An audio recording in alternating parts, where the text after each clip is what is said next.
A bit last night, but I've only seen a couple of rounds. But I've seen it. Welcome everybody to Press Conference Day.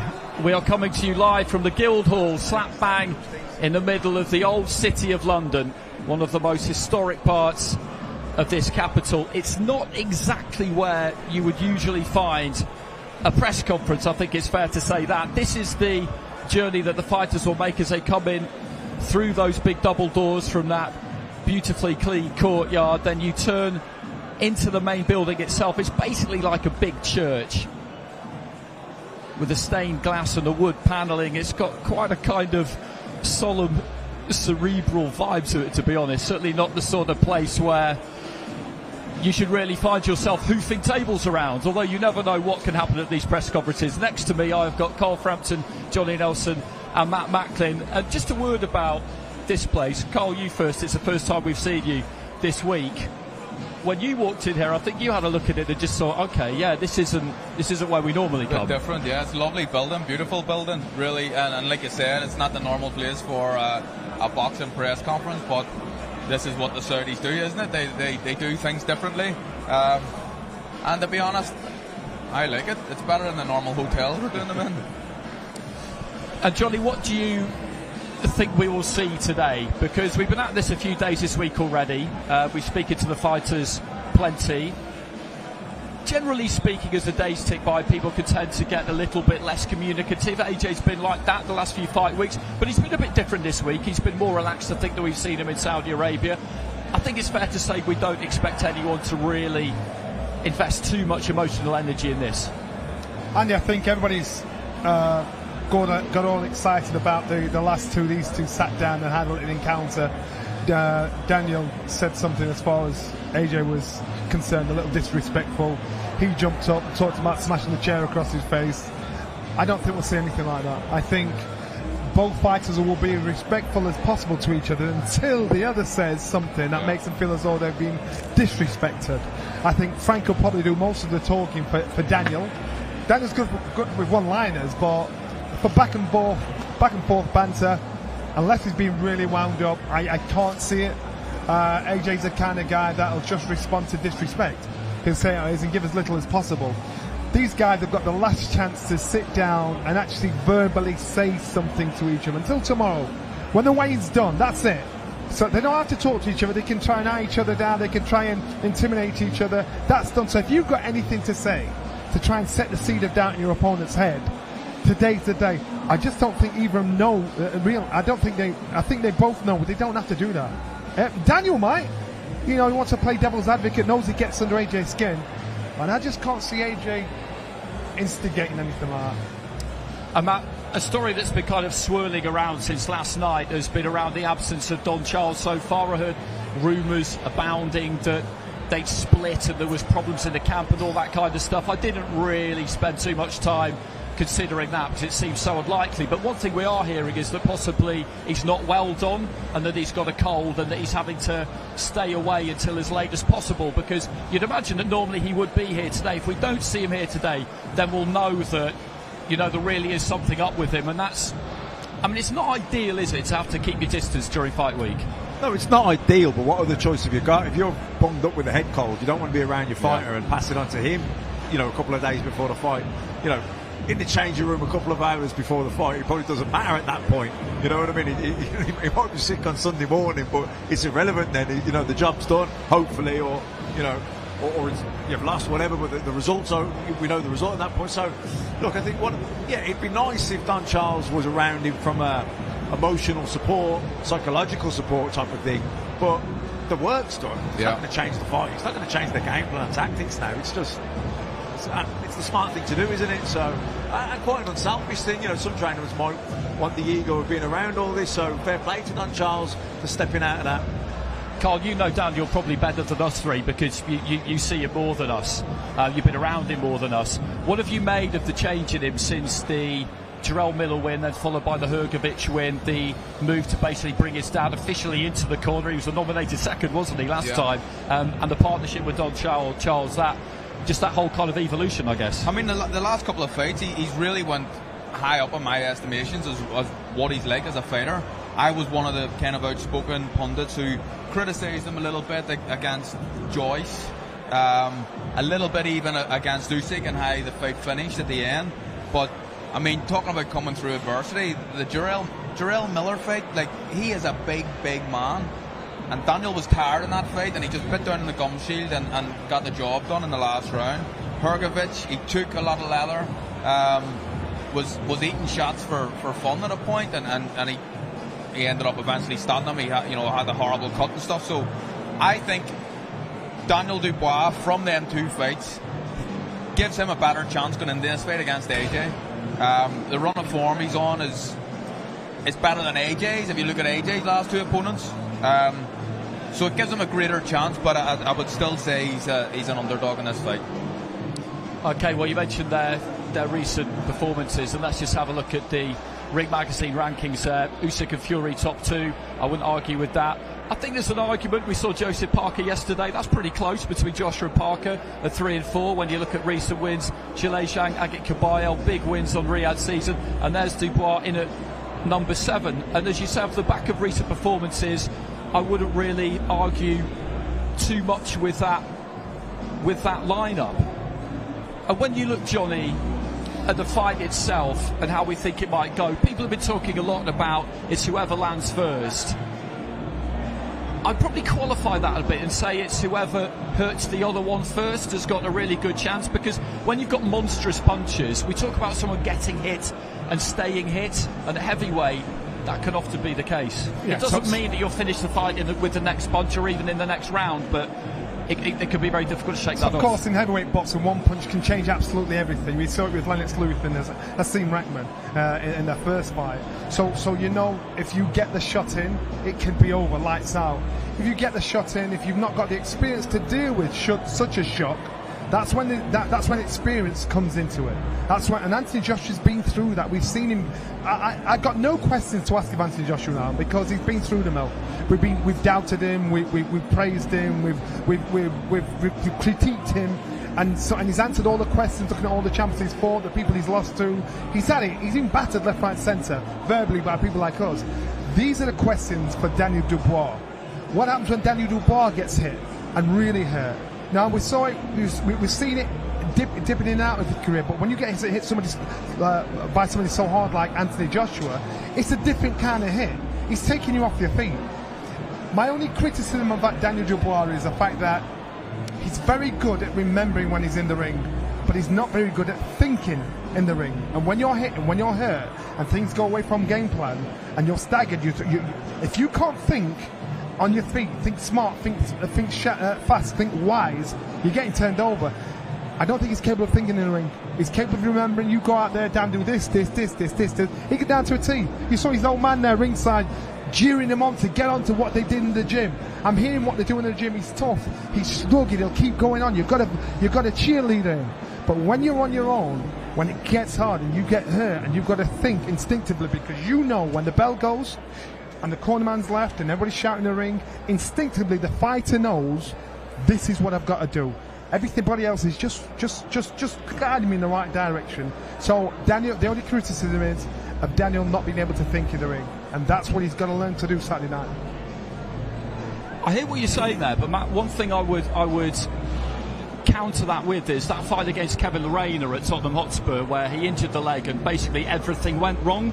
He managed to find a way through that, and I was quite impressed by that at the time, because after what happened against Joyce, if ever you were going to just fold and go under, then it would have been in those kinds of circumstances, and he didn't do it. No, but I suppose it was survival instinct, wasn't it? He was fighting on instinct in that fight. He got hurt, he was buzzed, it was hectic, wasn't it? It was a chaotic few rounds. But you're right, no matter what way you look at it, he came out on top. And another aspect to that whole debate, Carl, is what happens to Anthony Joshua, what could happen to him if Daniel Dubois gets on top of him and rings his bell, because it's not like Usyk didn't get to him at times in those two fights, because he did, and he never looked like he was going to come apart. But it was a different scenario to the one against Andy Ruiz, for example, where he was hit hard and concussed and was then fighting through that fog. That's a problem for anyone. We haven't seen that happen to him again since either. No, of course not. And I think that, you're listening to the stories about the sparring partners and the people that have sparred both guys, they all talk about Dubois' job, talk about how hard the job is. It's going to be a really important punch for him in the fight. Daniel eats too many shots, I think. I don't think he's not the most evasive boxer, but you could maybe say the same for AJ. Very good, obviously, at what he does, but he still gets tagged, and he's not the most evasive either. So it'll be interesting to see when Daniel lands, if he lands, AJ's reaction.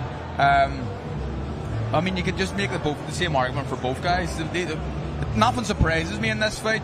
I think the longer the fight goes on, though, if it gets into the second half, which I'm not expecting it to, but if it does get into the second half of the fight, I think that Dubois has a better chance.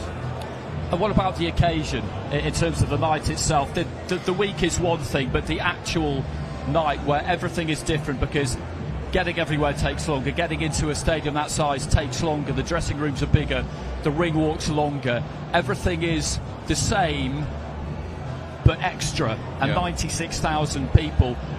When we see him on the ramp ready to make the walk, Dubois, I feel like that's quite a key moment to be able to get a gauge of where he's at.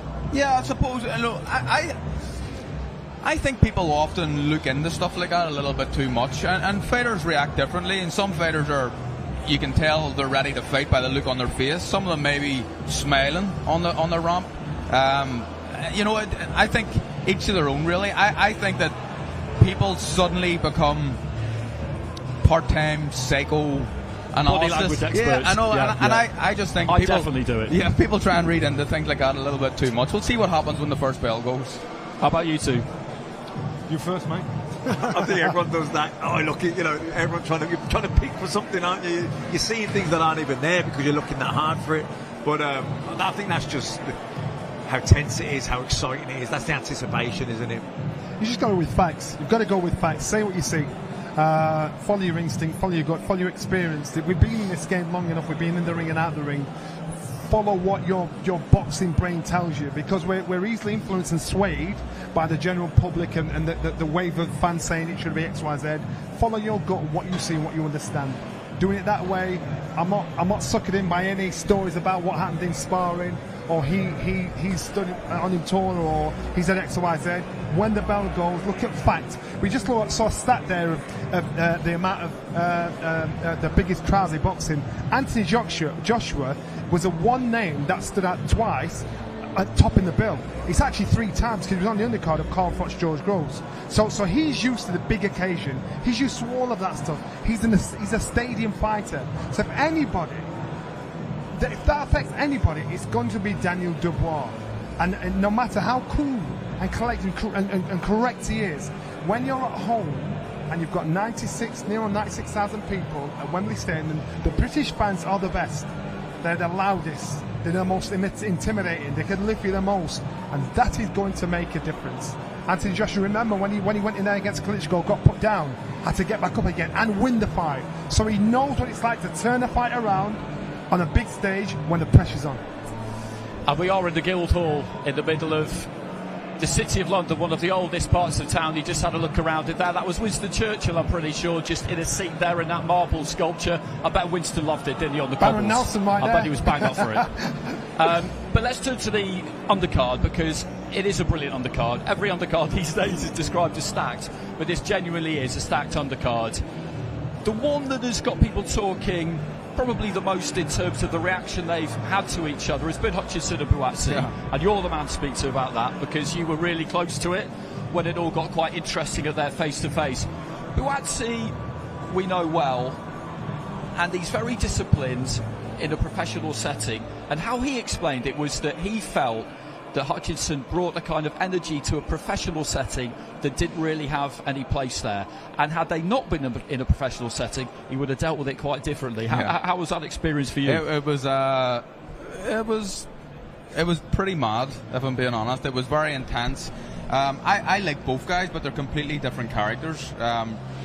Willy's like your little brother who likes to wind you up and annoy you and prod you all the time, and Josh Buatsi's a more sensible, straight fella, just says things as they are. And you could tell Willy was, I don't even know if he was winding him up, but I think he was angry at the things he was saying and how he was behaving.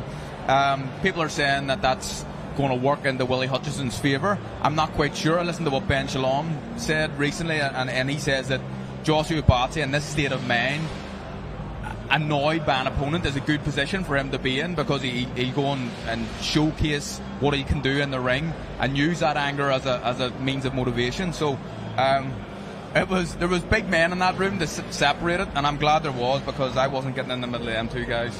In terms of anger, though, fighters always say that you can't really take that into the ring. So in what form can you usefully use that on the night? Yeah, don't know. Ask Ben Shalom. He said it. Yeah, I'm not sure, but I suppose I get the point that he's saying. Maybe he'd be more aggressive. Maybe he'd be trying to hurt Willy Hutchinson. Not that you try to hurt the guy all the time at your fight. So I don't really know what I'm saying, if I'm being honest. Maybe pass it on to one of the boys, and they'll explain better than I will. What I will say, what Johnny said about making the mind up and the hype and that. I remember Mike Costello years ago saying to me at the Hatton Mayweather fight, he said, Matt, it shocked me this week how many good people, boxing people who I respect, got swept with the hype.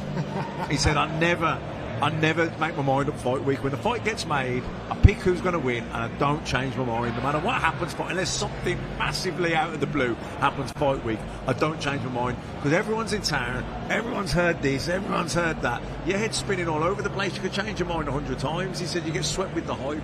He said, so now I just don't do it. Once the fight's made, cold, 6-8 weeks out, whatever, I break it up, I analyse it, that's who I think's going to win, and I stick with it no matter what.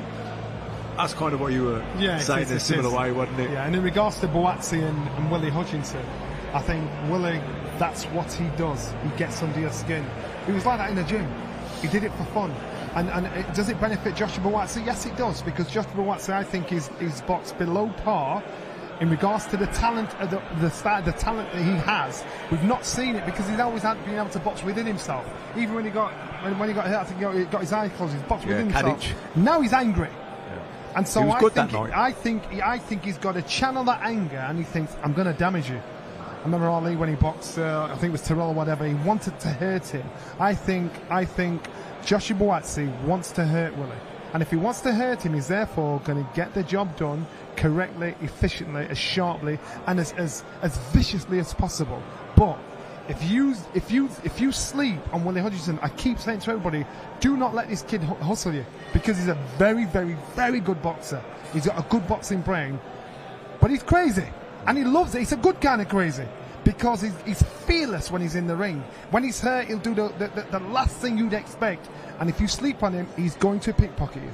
I think Buatsi's boxed within himself since he's gone with. I think he's been overthinking it. He's been boxing too much. I want to say a bit more spite when he was early doors. Like I said, the fight with Cacace, okay, wasn't his best boxing performance, but he had the tenacity. When he had the eye gun, he dug deep, and he had a bit of aggression, and he banging some hard shots in there. I think the last couple of fights, he's very safety first, boxing, just doing enough, coasting almost. I want to see the influence of Virgil Hunter, do you think? Maybe. Well, what's the relation? Is he still with Virgil? He's still working with Virgil? Oh, that's good, because I think Virgil is currently one of the best boxing brains out there at the moment. If they're still working together, probably not in the capacity that Virgil wants him to, because he wanted to live, eat and breathe boxing. Virgil's a very good guy to have before him. What can happen? I know you and Brendan your whole career. I changed trainers a few times, and sometimes you leave one trainer, you go with a new trainer, and you're trying new things because you need new things. That's why you've gone there. But you're caught in between styles a little bit.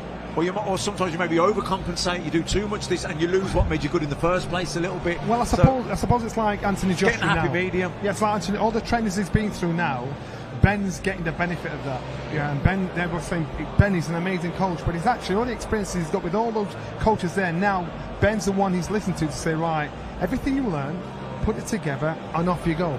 And so it's got to work with the right person.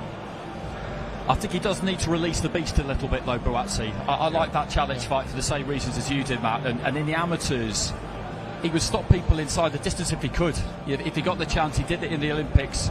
I remember him shaking up an Uzbek #1 in the Olympics and stopping him. It was his third Olympic Games. Things like that don't happen to fighters like that. I think we need to see a bit more of that. But let's move on to the super featherweight fight, Anthony Cacace against Josh Warrington. Just to clear up what's going on around the IBF title there, officially it's not on the line. You'll just see the IBO ascribed as being on the line, but the reality is that if Cacace loses, then the title becomes vacant, so it is still really on the line for him. Josh Warrington can't win it even if he wins the fight. That's just the ruling that the IBF have handed down, and the two fighters, I understand it, did know about this a while ago. We've only just really learned about it this week. Regardless, it's a really good fight. Cacace and Warrington are people you know well. You've been in with Josh, obviously. I did see a clip of you. Surely they didn't make you watch the whole thing back, did they? No, with him? was it just a bit of it? Edited highlights, yeah. Yes, I thought so. But Cacace is someone you know as well. Shared a gym with him. And I remember before his win against Joe Cordina, you were saying to people, listen, this guy's really got a chance here. Yeah. He looks like he's on point and he can really punch, which is not something you would know unless you know when you look at his record. And he turned in a hell of a performance, didn't he? Yeah, he did. And you could say the exact same thing with Josh Warrington. And I've went on record to say that I've never been hit this hard in a fight in my life by anyone else other than Josh Warrington. Really big puncher, but his record doesn't suggest that. But Anto was on fire that night. I don't know. I think Anto's a really inspiring story. Like a year ago, he was delivering pizzas on an evening. You know what I mean? To try and kind of back up what he was doing in the gym in the day, and his sponsors weren't happening. He wasn't getting fights. He was fighting kind of once a year for the last 5 years previous to the Cordina fight. So he's really got the bit between his teeth now. He's getting the attention that he deserves. People in Belfast know him, whereas maybe they didn't really know him previous to that. But he won on a massive stage. He's a world champion now, and I think that in terms of form, and not even form, I just think that where Josh Warrington is, I think he's probably had one or two too many hard fights. Although he's younger than Anto, Anto's the fresher fighter. And even the hard fight, Josh Warrington's been in hard fights that he's won, and they take their toll, and they have a little bit of an effect, and I think that's probably going to be the difference. And Matt, you could tell when we spoke to Cacace yesterday that he's not just in this kind of honeymoon period where he's won the title, he's achieved something that never looked like it was going to happen, and he's going to take his eye off the ball. He's still really hungry, you can tell. Yeah, look, like Carl said in Saudi, you knew he was going to produce. Whether he or not he won, we don't know, but we knew he was going to produce a performance because he had that bit between his teeth. He was like a man possessed in the ring. He was just prepared to go through whatever Cordina threw at him, and he was just going to come through the fire and win. He was not going to be denied, and I don't think, having gone through that, that's a one-stop thing. He wants that to continue now. He's seeing that as like that mountain climb. This is my breakthrough. Yeah. Now I'm starting. Now I really want to cash in. And like Carl, I think Warrington's had a lot of hard fights. Also, he's probably not really a super featherweight. He's coming up in weight. I think the timing of the fight's all wrong for Warrington, and it suits Cacace. So, Johnny, as a Yorkshireman, can you make the case for Josh Warrington? The way I look at it, I think this run he's had since COVID, starting with the defeat against Lara, yes, it's not been good, but it's not like it's been all bad. He had a win against Kiko Martinez, a really close one against Lopez, and against Lee Woods. He was in charge of that fight until he got stopped. And I know he got stopped in the 7th. You're not exactly touching a distance away from the tape, but it's not like it's all been bad. Yeah, not forgetting that the talent he has. He beat an underrated fighter, as far as I'm concerned, in Kid Galahad. Yeah. And Kid Galahad is an absolute nightmare and a very, very clever fighter. Josh Warrington completely put it on him, regardless. He was relentless. So regardless what you say about the fashion of doing, he got the win. He's a clever fighter. Is it the fighter he was? No, he's not. The fighter he is, he still has the heart, desire, fitness, he lives in the gym. So it's timing is everything. So, but still he has the experience, and he knows, I've got a chance to step up and put myself in a great position here. I wouldn't write him off. No. I wouldn't write him off at all, because when he's lost, he's not gotten beaten up. So as far as I'm concerned, don't write him off, and I think the Yorkshire boy's still got a bit of Yorkshire water in him. He'll bring something out, something good out, but don't write this young man off. Well, Johnny's right. You can't write him off. But he has got a young man style of fighting, that high energy, that fast tempo. As you get older, it's harder to keep that up. So we're just a few minutes away from the start of the first portion of the press conference. Just so you know, it's been split into two. The first bit will start at 6 o'clock. That's for the undercard. Then we'll have a short break, and then we'll be back with the top of the bill, which will be AJ and Dubois, obviously, but probably the trainers. If Don's here, Don Charles, Ben Davison, I'm pretty sure will be up there. The two promoters will definitely be up there. So that's how things are going to go. Let's get on to Hamzah Sheeraz against Tyler Denny, or, as I was reminded today, correctly, Tyler Denny versus Hamzah Sheeraz, because Tyler Denny is the champion. If I'm going to be painfully anal about it, which I like to be, it should be Dubois against AJ at the top of the bill. Let's not go there. Hamzah Sheeraz is kind of one of the chosen ones for Riyadh season. He was an ambassador over the summer, made an ambassador over the summer. He was captain of the Queensberry team in the 5 versus 5, and turned in a really good performance against Austin Williams. People are quite high on him, and I understand why. He speaks well, he carries himself well, he does all of that well. Then he's kind of, I wouldn't say he's a kid from the other side of the tracks, because he's a perfectly pleasant, well-behaved guy himself, but he's come at things through a different route. I'd say that people are probably looking at this as 70-30 in Shiraz's favour. Johnny, would you make that? Is that accurate? Without a doubt. I think you look at both. Is it justified? Very. You look at the style of Tyler Denny, and he's been the underdog so many times because the style looks so simple, so ineffective, so easy to hit. But his heart is massive, his fitness is ridiculous and relentless. You look at Shiraz. Just listen to him talk, how he speaks about a fight. I'm impressed with how comfortable he is, saying, you know what, I know my destiny, I know what I'm going to do. Look at the size of him. Look at the things I hear in the gym in regards to how he's training. That's when you hear the real stories about fighters, how good they are or how good they aren't. I'm a massive fan of Tyler Denny. I'm so glad he won the title. He managed to change the direction of his life and his personal life, domestically, his domestic setup. I'm glad he's made some dough. If anybody deserved it, he deserved it currently. But I believe he's a lamb to the slaughter. I believe Shiraz will really put it on him, and I think he'll close him out. And you know what? I like Tyler. I've always been a massive fan of him. I'd like him to win, but I just can't see it happening. How about you, Carl? That's a pretty strong verdict there from Johnny. Yeah. A lamb to the slaughter. The perceived wisdom seems to be that he needs to get inside that jab, that long 1-2 and get up close, and he does need to do that, but the danger is that Shiraz is pretty good up close. Really good that up whipping close. Uppercut with the right hand. Yeah, he doesn't get enough credit for his inside fighting and how he does it. His jab, obviously we all know that his jab's beautiful, and it's his best shot, but he can fight on the inside for a big, tall, lanky guy, and a lot of times a lot of people with his dimensions can't fight on the inside, so Tyler Denny will be trying to get close, but when you get close, you're going to get nailed with uppercuts. When he's on the outside, he's going to be getting hit with long jabs from a distance. And I would agree with Johnny. It's a tough fight for him, but I'm glad that he's got an opportunity. I mean, he's European champion. He has a chance. He can win the fight, but it's a slim chance, I would say. And Hamzah Sheeraz, for me, I think he's one of Britain's best talents at the minute. I think he's a fantastic fighter and very, very knowledgeable. And like you said, Johnny, like he's a student of the game. You listen to him speak, he really understands boxing. It's an uphill task for Tyler Denny, Matt. I think everybody admitted that from the first moment the fight was made. But one thing's for sure, he won't be fazed by this. He won't be intimidated or overawed by it. Nor will his team. They've been around. They've seen a lot of things. So temperamentally, I think he'll go in there and give off his best. It's just a case of whether that's enough. I think Tyler Denny and his team, Errol and them all, they don't really buy into the hype. They're very matter of fact. He's got 2 arms, 2 legs. You get in there, you land your jab, you know what I mean? They break it down very logically like that. So, he has upset the apple cart numerous times. He's been on an unbelievable roll. I'd love it to go again for him.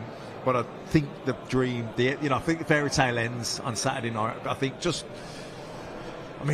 be honest, Shiraz, he looks like he's a super middleweight coming down to middleweight. Yeah. He's huge. He's almost like, he's probably the same size as Kelly Pavlik, who was massive at the weight. And Denny, I think, could probably do super welterweight. He's not a big middleweight at all. Now, that's worked to his advantage, actually, sometimes. He comes small and he gets in low and he's awkward. But I think it's a bridge too far this time.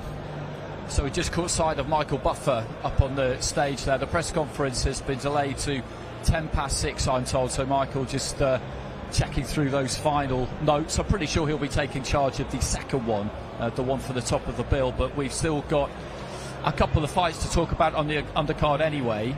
Josh Kelly was expected to fight Liam Smith. He isn't. Ishmael Davis has come in at quite short notice. And this is always dangerous because Kelly's used to a big stage, turned pro with a good amount of fanfare, struggled after doing well initially, I think, to live up to things. He had issues mentally around fight week that we were discussing yesterday, Carl, about how he would basically just work himself into such a state whereby the nervous energy would just flow out of him, and on the night he didn't really have too much left. He's addressed that now, he tells us. It is tricky though, isn't it? Yeah. Because you're not just training for one fighter. In your head, that is what is happening. And Ishmael Davis isn't Liam Smith. It's not the same name, so therefore it's maybe in your mind not the same kind of occasion. And these are all the things you've got to make sure don't get into your head. Yeah, absolutely. And I think it's obviously all the pressure and eyes on Josh Kelly, because what it looks like from the outside in is there's been a late stand-in opponent that had given a week's notice or whatever, but Ishmael Davis has been training for a fight that was already scheduled, so he'll be fit, under no pressure. He'll be getting paid more money than he's ever got in his life before, I imagine, for a fight, and he has a big opportunity just to slide in under the radar and upset people, and he has a chance to do that. He's a good fighter. I like how he fights, a bit of an old school kind of style about him. He reminds me of some of the fighters from yesteryear, but I think there's a lot to like about him. And Josh Kelly, very, very good fighter. Maybe hasn't completely lived up to the potential that he has. But if we're talking about pressure and how people deal with that going into fight week, it's all on Josh this week. People are expecting him to win. That brings its own type of pressure. It's a tougher fight than people think, I think. I think it's going to be a close one, but again, you have to favour Josh Kelly. No, I agree with that. I think Davis is one of these guys who I don't think he'll walk away with any regrets on Saturday night, Matt. I think if he doesn't win the fight, he'll be able to look himself in the mirror the next day and think, listen, I did the best I could in there. I gave a good account of myself. Yeah, and talking about pressure and how psychologically that can be draining if you don't handle it well. Josh Kelly will feel more pressure against Davis because he's expected to win it because he's the favourite, where Liam Smith was a big name. Yeah, 100%. You know what I mean? He's going to feel the pressure more now because he feels like he's expected so much more to produce the goods, where with Liam Smith, he'll probably see more of a 50-50 fight, or even maybe Liam was the favourite. Then he kind of feels, well, I've got nothing to lose, so the pressure isn't on me. The pressure would have been on Liam Smith. So I think that's something worth talking about, because I think we've seen him before where like you say, he's come to the fight and it hasn't been there, and he says, well, that's down to the mental pressure all week. Yeah, I think that's actually a really valid point with regard to Kelly, Johnny. I've not really thought of that, but the weight of expectation, I think, was the problem probably in that earlier part of his career, when he ended up eventually losing to Avanesian after that fight was delayed a couple of times, because being backed and having everybody say how great you are, and being with a top trainer in Adam Booth and being on Sky and all that kind of thing, fantastic. But then you might start to think, and I think this might have been the case with Jared Anderson as well, to give an example from recently, then you start to think, hang on, well, there's a lot riding on this now. I hope I'm as good as they all think I am. I hope I can do this, because people seem to be relying on me now. I'm an economy and industry by myself, and it can all get a bit much. I think it's about, I've seen many talented fighters that have got all the talent in the world, but just not the desire when it comes to digging deep down. And Carl Froch was losing up to the last round. Who was it against? Jermaine Taylor. Jermaine Taylor was never in love with our sport, but he was a good fighter. But when the pressure was turned on, the way he just quit out of it, it's not saying he's a quitter, it's just saying he's not got that fighter's gut heart. So when Josh should have been boxing Smith, I actually thought Smith's got a bigger heart. Smith will put it on you, and I think he'll break your heart. I think in this one here, Josh winning on top, he's flying. This boy's flying. You cannot touch him. I've always been a massive fan of his. And I think Adam Booth's done an amazing job with it. But it's a case of testing that heart. And I don't mean as a quitter. What I mean is, if you keep pushing, he's the one whose heart will break first. Okay, well, I've just seen Calla Sauerland just walking up the steps here. We're talking about Josh Kelly, and as if by magic, Calla Sauerland appears. He's having a conversation, weren't we?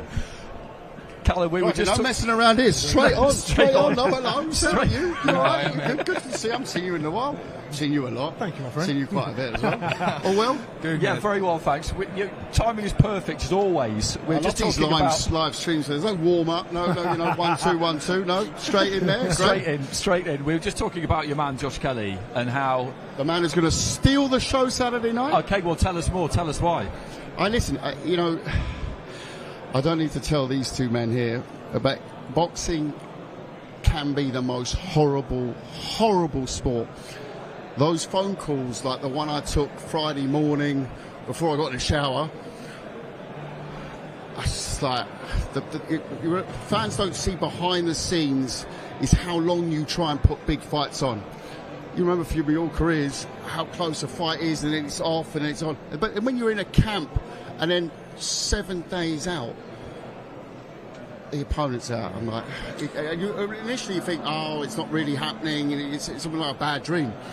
It's sort of, but yeah, look, credit to everyone involved. Obviously, all the way up to His Excellency, to Spencer Brown, to Adam Booth, everyone who worked to find not only a replacement, but someone who. Josh says it's a similar style of fight. I'll be totally honest, I still don't know that much about Ishmael Davis, apart from he's a hot prospect with a very good record. But Josh says it's stylistically quite similar to Liam, but mentally, he's coming in that ring with a totally different MO. We're supposed to be boxing in a couple of weeks' time. He'll be fit. He'll know exactly why he dropped out the other fight to take this fight. It wasn't like he was sitting around waiting for a payday. He was boxing in a couple of weeks' time. Yeah. So he will be very confident, but it's our time Saturday night. And if you're heartbroken, the promoters are heartbroken. Can you imagine how Josh feels? Well, no one cares about the promoter's heart, Johnny. Come on. Did you actually just say someone cares about the promoter's heart? You heard it here first. But what I'm saying is, I can imagine it would be really hard to keep your fighter in the right direction, as focused, as hungry as it would have been if it was the original opponent. Oh, totally. But I was talking to Adam about it yesterday. It also shows, a lot of question marks people were raising about Josh in that I always call it the earlier chapter of his career. Yeah. Forget in the ring, outside the ring, what he went through in those 48, 72 hours. It was another opponent on Saturday, and it's late Saturday night. The name Davis kept on coming. I thought, right, okay, this is going to be the boy. And with someone else in the morning. Can I ask you something? Is Josh a student of the game? Does he love the game, or is it just a job? No, loves it. Really? Loves it. But he's also, like the locker room, I've seen quite a few locker rooms over the years. You've got to see that Saturday night, what goes on in this locker room for. It's a very relaxed vibe. Went in there once, I was very embarrassed because they asked me to dance. They were dancing in the locker room, and I'm thinking, like, the one thing I definitely cannot do is dance, especially when I'm nervous 2 minutes before walking. It was actually before the Troy Williamson fight, so it was a pretty big fight for him. Yeah. And they're going, yeah, come on, let's have a dance. And I'm like, right, okay. But so he's in a very good space. We were talking about the pressure. And all the pressure's on Josh in this fight, obviously, because he's a late opponent in Ishmael Davies. People are expecting him to win the fight, and with that expectation comes this different type of pressure. And obviously, he's had his issues mentally. He's spoken about them publicly as well. Is he mentally in a good enough place now to be able to deal with that pressure? Yeah, I mean, I think the fact that no one has jumped off here, and we say, okay, just find an opponent. He had to agree to the opponent. He had to agree to a certain level of opponent as well. So I think that tells me a lot. But ultimately, the stage is set for Saturday night, and it's a big stage. Yeah. So if there is question mark, there will be answers Saturday. I do think a lot of the question marks for me were answered. It was a big night up in Newcastle when he beat Troy Williamson. It was a big night, and I think Saturday night's different challenges, but he's in a great space. You've been looking after him. You've been his promoter in this second phase of his career. The first phase finished really with that defeat to Avanesian, which was kind of difficult to watch at the time. You described his demeanour now and how much fun he is to be around. How different is he now to the Josh Kelly you met then? How bruised was he then? Well, the optical part is the first one I'd look at, because when I saw him, he didn't look in the shape of his life. Now, every time I open my Instagram feed, I've got a picture of him looking like someone out of Men's Health. So he's really enjoying training. That's, I think, a big difference. Yeah, you can see from a fight. I mean, look at Johnny, still, you as well. He didn't look too much like a fighter the first time I saw him. Now he looks like a real athlete the whole time. So it's a long camp. The original Liam Smith fight was supposed to happen earlier this year, so it's been a long old camp for him, and he's just kept at it. So going back to what you said about the mental part as well, to keep plugging away and not saying, right, you know what, I've had enough, going off with the lads now for a couple of weeks, and no, none of that. He's stayed with a gentle pressure the whole time, but he's stayed at it. So I think it's a big difference. I can't comment on that first chapter. I was a viewer of it. I was a viewer of it. I was a big fan of his, and I was surprised at that one night. We all know that one night what happened, but listen, careers. I promoted the Klitschko brothers. Yeah, I remember Vladimir 3 times got knocked out. And I promoted the part where it was after that. So it was a strange old. They went at 10 years undefeated. But fighters who come back from early knockbacks in their career. It shows a real fighter. As you mentioned, you've got proper history with heavyweights, so we can't let you go without asking you about the top of the bill. How do you see this one between AJ and Dubois? I think AJ has found spite. He's found spite. I think you've got to look at what he's learned, obviously, from Rob McCracken in the early years, what the other coaches have given him. All those coaches have added layers. I think that's all come very nicely together under Ben Davison. But I think most important, he's got some sort of real spite. Yeah. And if you ask me what was missing, people called him a finisher earlier. They put all sorts of labels on him. But for me, he was never the finisher. He had Klitschko gone. And he didn't finish him, like he should have finished him in the early rounds. He had him. He was gone. So he wasn't the finisher. That part for me, and that's not based on him knocking out, for me, a crossover boxing artist. I look at the Wallin fight. I look at the way he dealt with Wallin. I promoted Wallin in the early part of his career. I know what he is. He's done exactly what it says on the tin. Horrible fighter to fight against. I was Tyson about him. Horrible. But you've got to put them away. He's done a great job. Okay, I think we are ready. Here's Thomas Treiber. Ladies and gentlemen, welcome to the press conference for Riyadh Season Card, Wembley Edition. A great night of World Championship Boxing this Saturday from Wembley Stadium in London, England. We would first like to thank the Kingdom of Saudi Arabia and the custodian of the 2 holy mosques, King Salman bin Abdul Aziz Al Saud, His Royal Highness the Crown Prince Mohammed bin Salman, and His Excellency Chairman of the General Entertainment Authority GIA, Turkey Al Sheikh, for putting together this spectacular Riyadh Season event and its fight week here in London. Riyadh Season has really re-elevated the sport, and it is genuinely being done for the boxing fans. It is being brought to you by Riyadh Season and the General Entertainment Authority GIA, with Frank Warren for Queensberry Promotions and Eddie Hearn for Matchroom Boxing.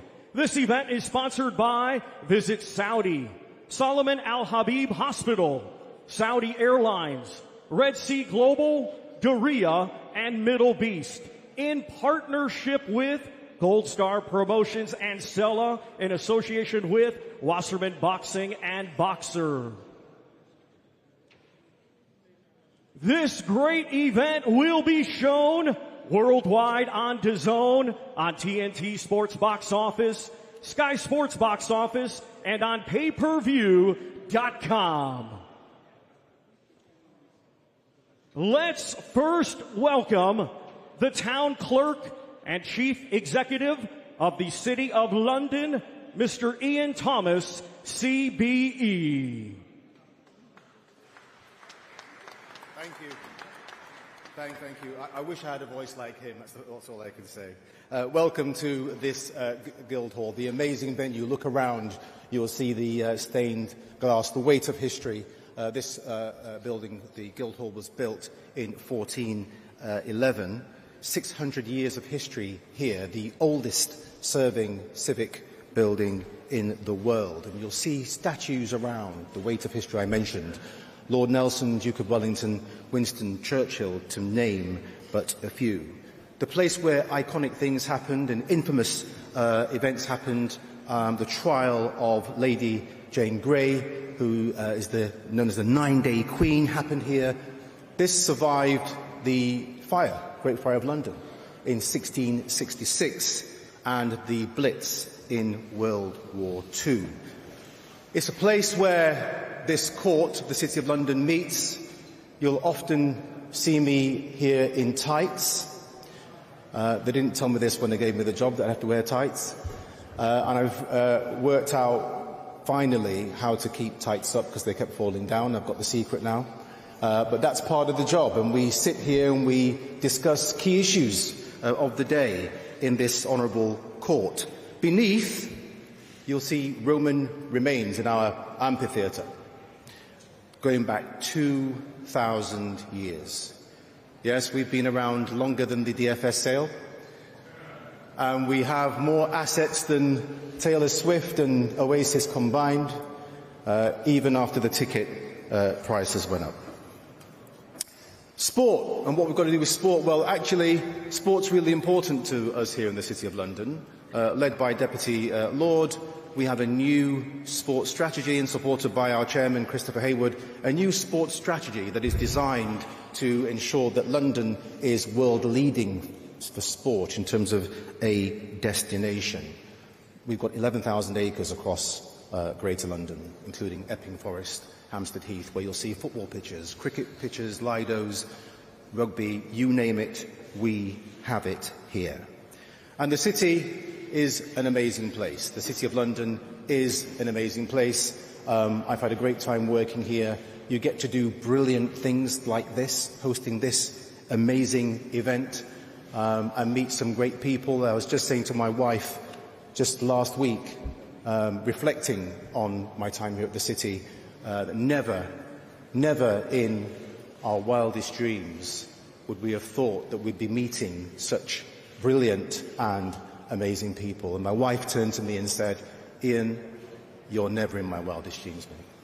That's what she said. She was very cruel to me about that. But we're here, we meet people like you, we host people like you. It's a great honour to have you here. And just some final acknowledgements. I'd like to thank the sponsors and organisers of tonight's event, also the Mayor of London for his support in bringing high-profile sport to the capital, thanks to the Kingdom of Saudi Arabia, and the custodian of the two holy mosques, King Salman bin Abdul Aziz, and His Royal Highness Prince Mohammed Salman, and His Excellency Turki Al Sheikh, for putting together this spectacular Riyadh season event and its fight week here in London. The Riyadh season has really elevated the sport, and it is genuinely being done for the fans of boxing. We are here today to witness an outstanding card featuring Anthony Joshua against Daniel Dubois for the IBF heavyweight title of the world. I'd like to say let's get ready to rumble, but I can't. But what I can say is thank you and enjoy this evening's event. Thank you. Thank you, Mr. Ian Thomas, CBE.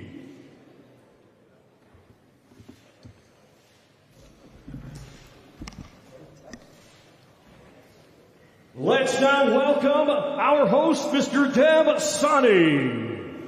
Thank you, Thomas Triber. Thank you, Ian Thomas, CBE, as well. Well, ladies and gentlemen, welcome to another groundbreaking Riyadh season special. And this truly is something special. We have lit up the Kingdom Arena in Riyadh. We have lit up the BMO Stadium in Los Angeles. And on Saturday night, we will light up the National Stadium right here in the United Kingdom. Welcome to the Riyadh season card, Wembley Stadium edition. This truly special night, I mean, Riyadh now has become the global home of everything big time. The entire boxing landscape has changed. Over the space of the last 11 months, we have seen new kings crowned, we've seen history written, we've seen enemies unite, we've seen legends made, and we've seen a few legends fade. And the reason is Riyadh season. And now some of that Saudi Arabian magic is just starting to get sprinkled around the world. We saw it last month as pound-for-pound star Terence Crawford made his Riyadh season debut. And we'll see it again, Wembley Stadium on Saturday night. The main event, of course, former two-time unified world heavyweight champion Anthony Joshua taking on the newly crowned, heavy-handed Daniel Dynamite Dubois. He is now the world champion heading into this fight. It's an explosive head-on collision in the heavyweight division. And the undercard all set up here. Well, in what is becoming the norm for Riyadh season, you can't even really call this an undercard. So many of these fights could be the main event. And we've very much got the UK covered. London to Leeds, we've got West Midlands to Belfast, Scotland to Sunderland. A little bit of everything on Saturday night. And by the way, as if that wasn't supersonic enough, we've even got a little bit of Liam Gallagher on Saturday night. So make sure you tune in if you're not lucky enough to be there. A truly unforgettable evening coming up. Well, let's speak to some of these fighters. Let's start with a very intriguing fight in the super lightweight division. We're speaking about unforgettable nights. Well, there was a young gentleman sat on the end of the table there on my left side who received an unforgettable phone call. Josh Padley will be taking on Mark Chamberlain on Saturday night. And Josh, I'm going to start with you here, because I read a brilliant article in The Sun about you. You managed to get a full page in The Sun from Wally Downs, talking about how you are giving up the job of becoming, or of being an electrician, to follow this boxing dream. Big night for you on Saturday. Yeah, big night. I want to first of all say thank you to everybody involved in Riyadh season. It's been nothing short of amazing this week. But yeah, the last 8 weeks I've managed to become a full-time athlete and give myself the best chance possible come Saturday night. Well, I've heard you say that you will be Mark Chamberlain's best opponent yet. And I put that to Mark Chamberlain quite recently, who sat at the other end. Oh, he's got some backing up to do. Well, look, Mark, just chime in. I mean, when you talked to me, you said he needs to give his head a wobble, and you'll give his head a wobble. I mean, what are the thoughts here, gents? He can try, like. I'm sure he's gonna. It's a fight, but I back myself, and I definitely think I'm going to be Mark's hardest test to date. How do you claim you as my hardest test? Because I haven't had a chance to prove myself yet. Okay. You're my proof, so when I beat you Saturday night, then... You've got a lot of backing up to do if you're going to beat me. Trust me. That's what I'm coming to do, bro, don't worry. You can have a go, but you're not going to.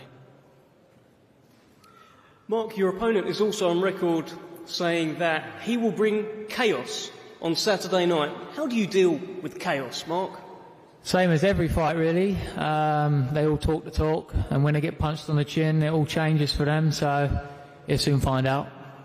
And you're becoming a bit of a favourite around Riyadh. It's no secret. His Excellency Turki Al-Sheikh has highlighted you as one of his favourite fighters, maybe his favourite fighter. That's a lot of pressure heading into Saturday. Yeah, obviously there's added pressure there, but while we're on that subject, I would like to thank Turki Al-Sheikh, Spencer Brown, Queensberry, Frank Warren, everyone involved for letting me be involved in these platforms.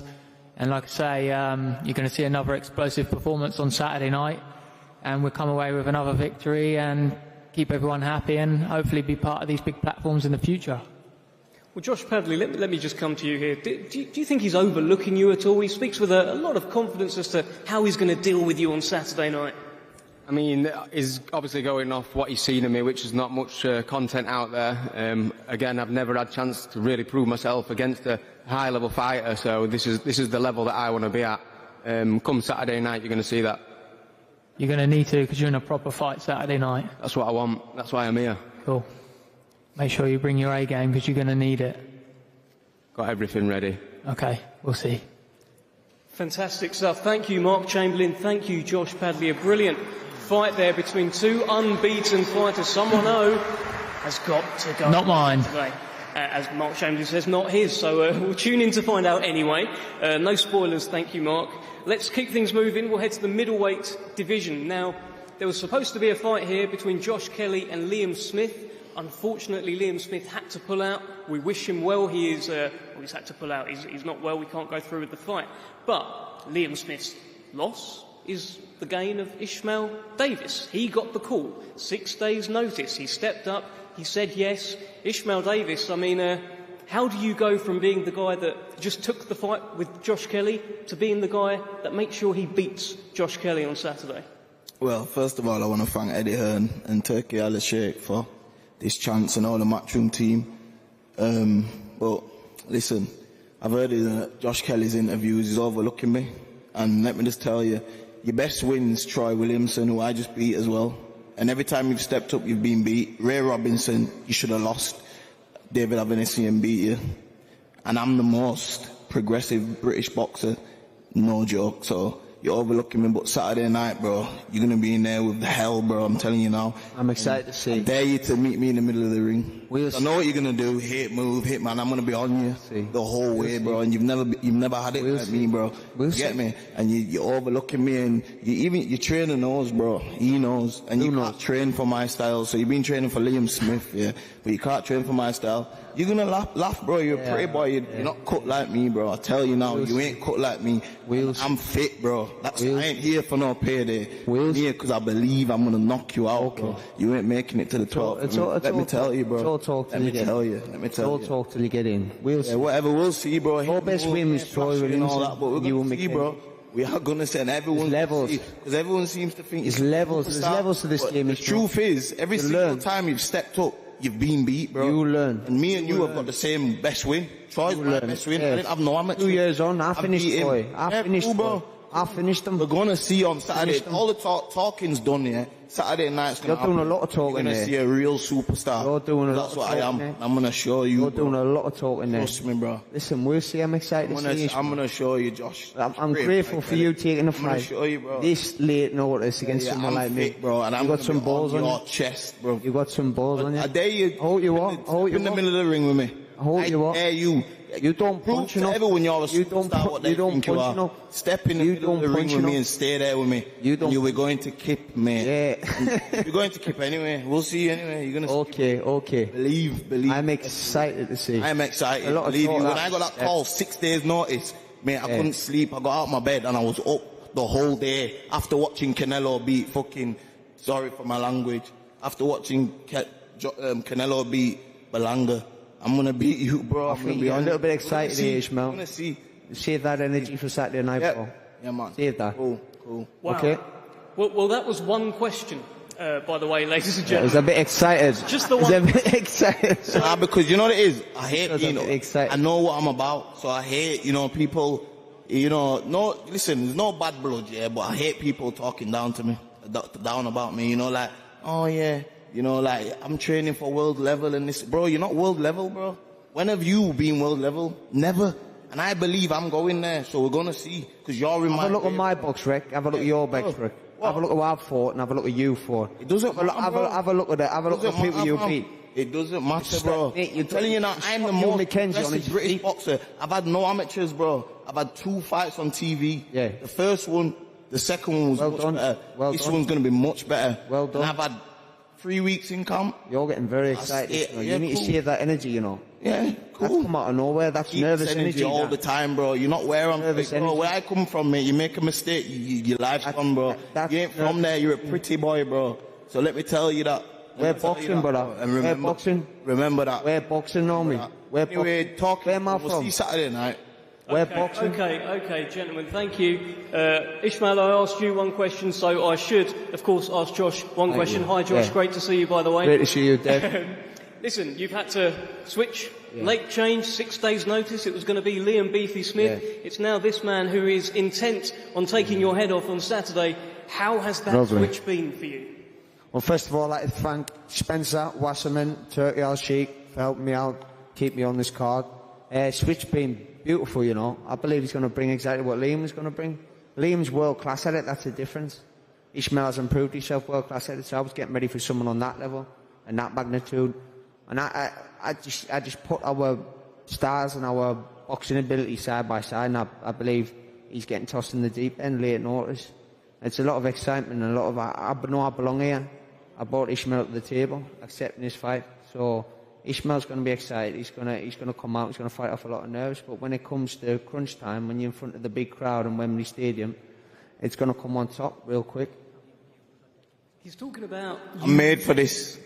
Believe me, I'm made for this. Well, you want him to stand and trade with you, right, Josh? He's made that pretty clear. Come and have a fight with me. Will you stand and trade with him? You can have a fight with him. He hasn't got enough power for me to respect him, really, to stand there and trade. Do you know what I mean? If he's stopping the guys on the feet and then seeing his pagger Troy Williamson didn't take one backward step, didn't get hurt once in the fight. I hurt Troy Williamson 4 times, 5 times. It's a lie, bro. It's a lie. 4 or 5 times. Seen a night. At 120, 109. 120, 109. Josh. 120, 109. You're a nice guy, bro. Listen, let's just allow the chat. Yeah, I'll see you Saturday. 116, 140. You started the chat, though, Ishmael. Yeah, don't start. He asked you one question, you went off. Bro, like I'm going to be doing in the ring. He asked you one question, you went off. Talking down about me, bro. I've not said no, but respectful, and I heard you talking down about me. I've got to come lad, who I am. You need to give it a rest, you need to wind it in. Just chill out. Cool. Just relax. Cool, I'm cool. We'll get on Saturday, don't worry, relax. Saturday, you're going to see, bro. Relax. I know it's the first time here, but listen, we're all big boys here. Let's just relax. I've been on good shows. Just relax. This is the biggest show, yeah, but it's not about this, bro. This don't mean nothing. This is your first time at the table. That means something, bro. Because if I lose the fight, all this is gone. So it don't matter. Just believe I've got that in mind. So you're lumping that pressure on yourself. Don't worry. Make sure you come in with that pressure. Bro. Same for you. You lose this fight. Where are you going? Everyone's gonna laugh at you, bro. Because you think you're a superstar. I am. Big superstar. We've got to move it along. We've got so many brilliant fights. I could probably listen to you talk all day, and you probably could talk all day. Brilliant stuff. Middleweight fight coming up. Josh Kelly. Thank you, Mr. Dev. Ishmael Davis. Thank you, Mr. Josh Kelly. Thank you, Ishmael Davis. What a fight. That's whet the appetite here. That's a bit spicy. It's a bit spicy. It's a bit spicy. I'm not sure we'll get similar spice between two very nice guys here in Josh Warrington and Anthony Cacace. I've seen your face-offs. It's all been very respectful. But let's see what we can do. Let's have a chat here. Josh, this is for the IBO World Super Featherweight Championship, by the way. Josh, great to see you. We know all about the Leeds warrior, Josh Warrington, at featherweight. Tenacious. Never took a step back. He's got that will, that grit. But what is Josh Warrington like at super featherweight? Absolutely massive. I'd like to just carry on echoing, boys. Thank you to all those involved in giving this opportunity. Frank, Eddie, Spencer, His Excellency. It's a new chapter for me. Super featherweight. Been a featherweight for over 12 years, championship level. But you know what? It's one of them things where you look back over your career. You maybe should have done this. You should have done that. But now's the time that I step up. And this camp, I felt the benefits from it. You know, everyone talks about having the best camp and this, that, and the other, but I feel really strong, feel really good, and I'll show on Saturday night that it's a decision that I should have done a few years ago. Your opponent, Anthony Cacace, the champ over there, he says that your style is perfect for him. If he wants to box you, he can box you. If he wants to fight you, he can fight you. What do you think about that? Oh, you try to get a wooden spoon in there, Dev. And we know between me and him, there's a lot of animosity in this room, but nothing but respect for the man. He's a new champion. Listen, you're not going to get loads of screaming and shouting at me, and I don't think you're going to do that. One thing I will guarantee you is action on Saturday night, and you know, I think that's the way that I've always done my business. And I think that's the same with him as well. So, you know, we might not shout and scream at each other, but listen, don't miss our fight, because guarantee it'll be the fight of the night.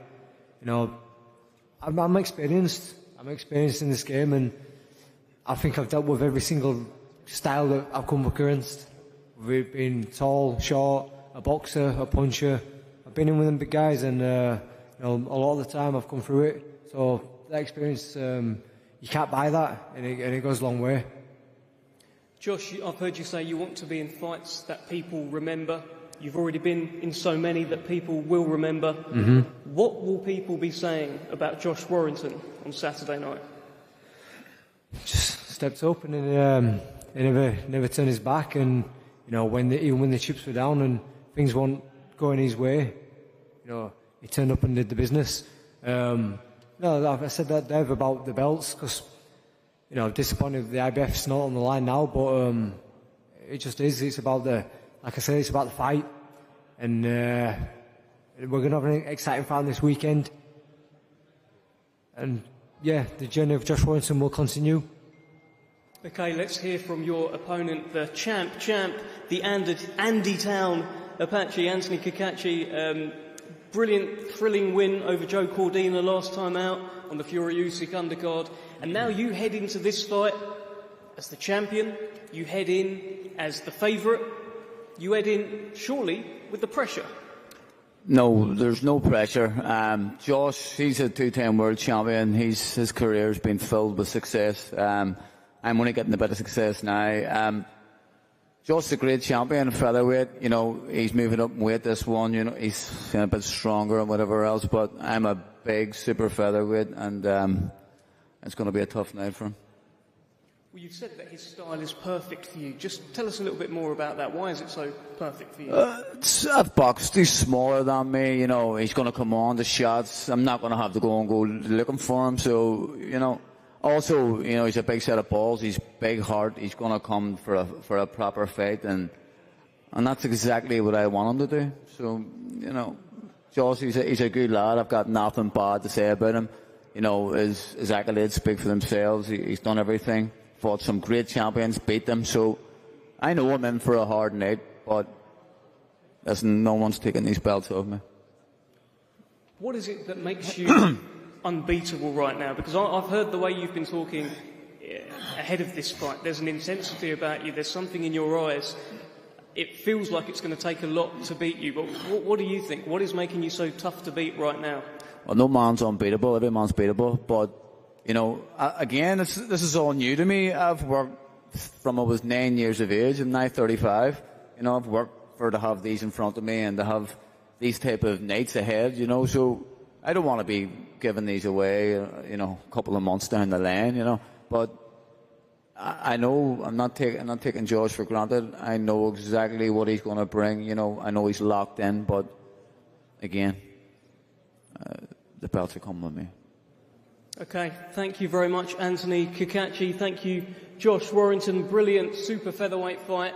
Two gentlemen, if you watch the face-offs, you'll see they'll probably be friends after this, but when the first bell rings, they are going to give it absolutely everything on Saturday night.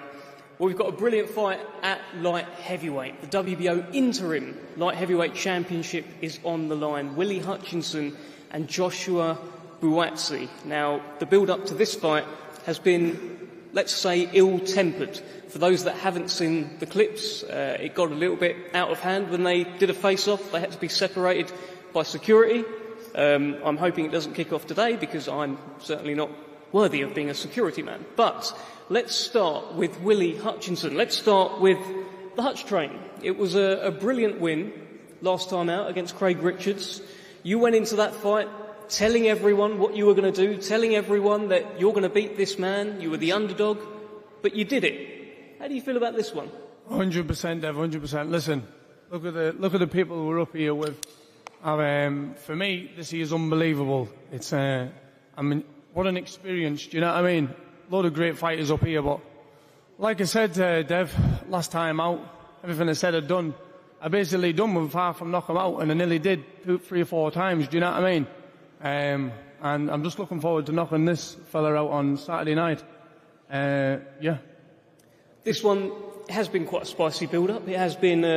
There's been hands put on each other. You've been separated by security, as I mentioned. Why do you think that is? What's going on? I don't have a clue, to be honest with you. It's up to this fella. I was all right, to be honest with you, until I don't know what happened to him. He got an emotional wreck, and his emotions got to him, and it's probably the same thing's going to happen to him in this fight. Do you know what I mean? I don't know. I wasn't trying to do anything. I went to shake his hand before we went up to the thing. He gave me that fist bump, and then from then it went downhill from him. Well, let's bring in Joshua Buatsi and get his version of events here. Are you an emotional wreck, Joshua? Firstly, let me thank Aaron for coming here. His Excellency, boxer, those that are behind it. I don't think I'm an emotional wreck, no. You're not now because you're starving. Yeah, I'm starving, it's true. Shut up. Don't start with all that crap again. Starving. But Because you're hungry. I'll tell you one thing though. You look hungry, brother. We're a couple of days away from the fight, so there's nothing that's going to happen to derail me. We're like 2-3 days away, so I'm looking forward to it. What has happened here? Because I watched your roundtables with Craig Richards, Dan Aziz. Do you want a handshake at the end?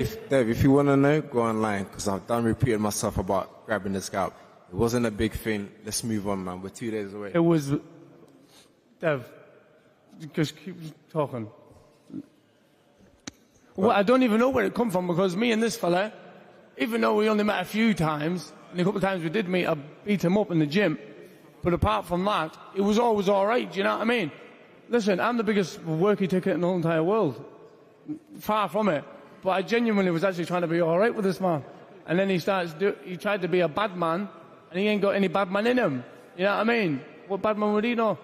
Ain't got a clue. Cool story, bro. Ev, what's up? What? I can ask you another question, Josh. I mean, look, Willy has mentioned there, and there is a theme of sparring story heading into this event. He is on record quite regularly saying that he had his way with you in sparring. I know you've done several interviews saying you don't believe that to be the case. This is the opportunity on a big stage to kind of downplay his claims. It's not an opportunity on a big stage. It's all on the internet. So again, Dev, if you want to remind yourself, if anyone here wants to remind themselves, go on YouTube, man. The answer's the same. How do you win this fight? By being Buatsi. I show up. I tell you guys who my source is. I always give reference to God, because literally everyone here works hard and different things work for different people. But for me, that's my source. And what do you think of Willy Hutchinson? I think about him what you think. What everyone thinks about him is the same. To be honest with you, I think I'm all right. Unless I'm deluded and away with the fairies, I genuinely think I'm actually all right. I shake everybody's hand.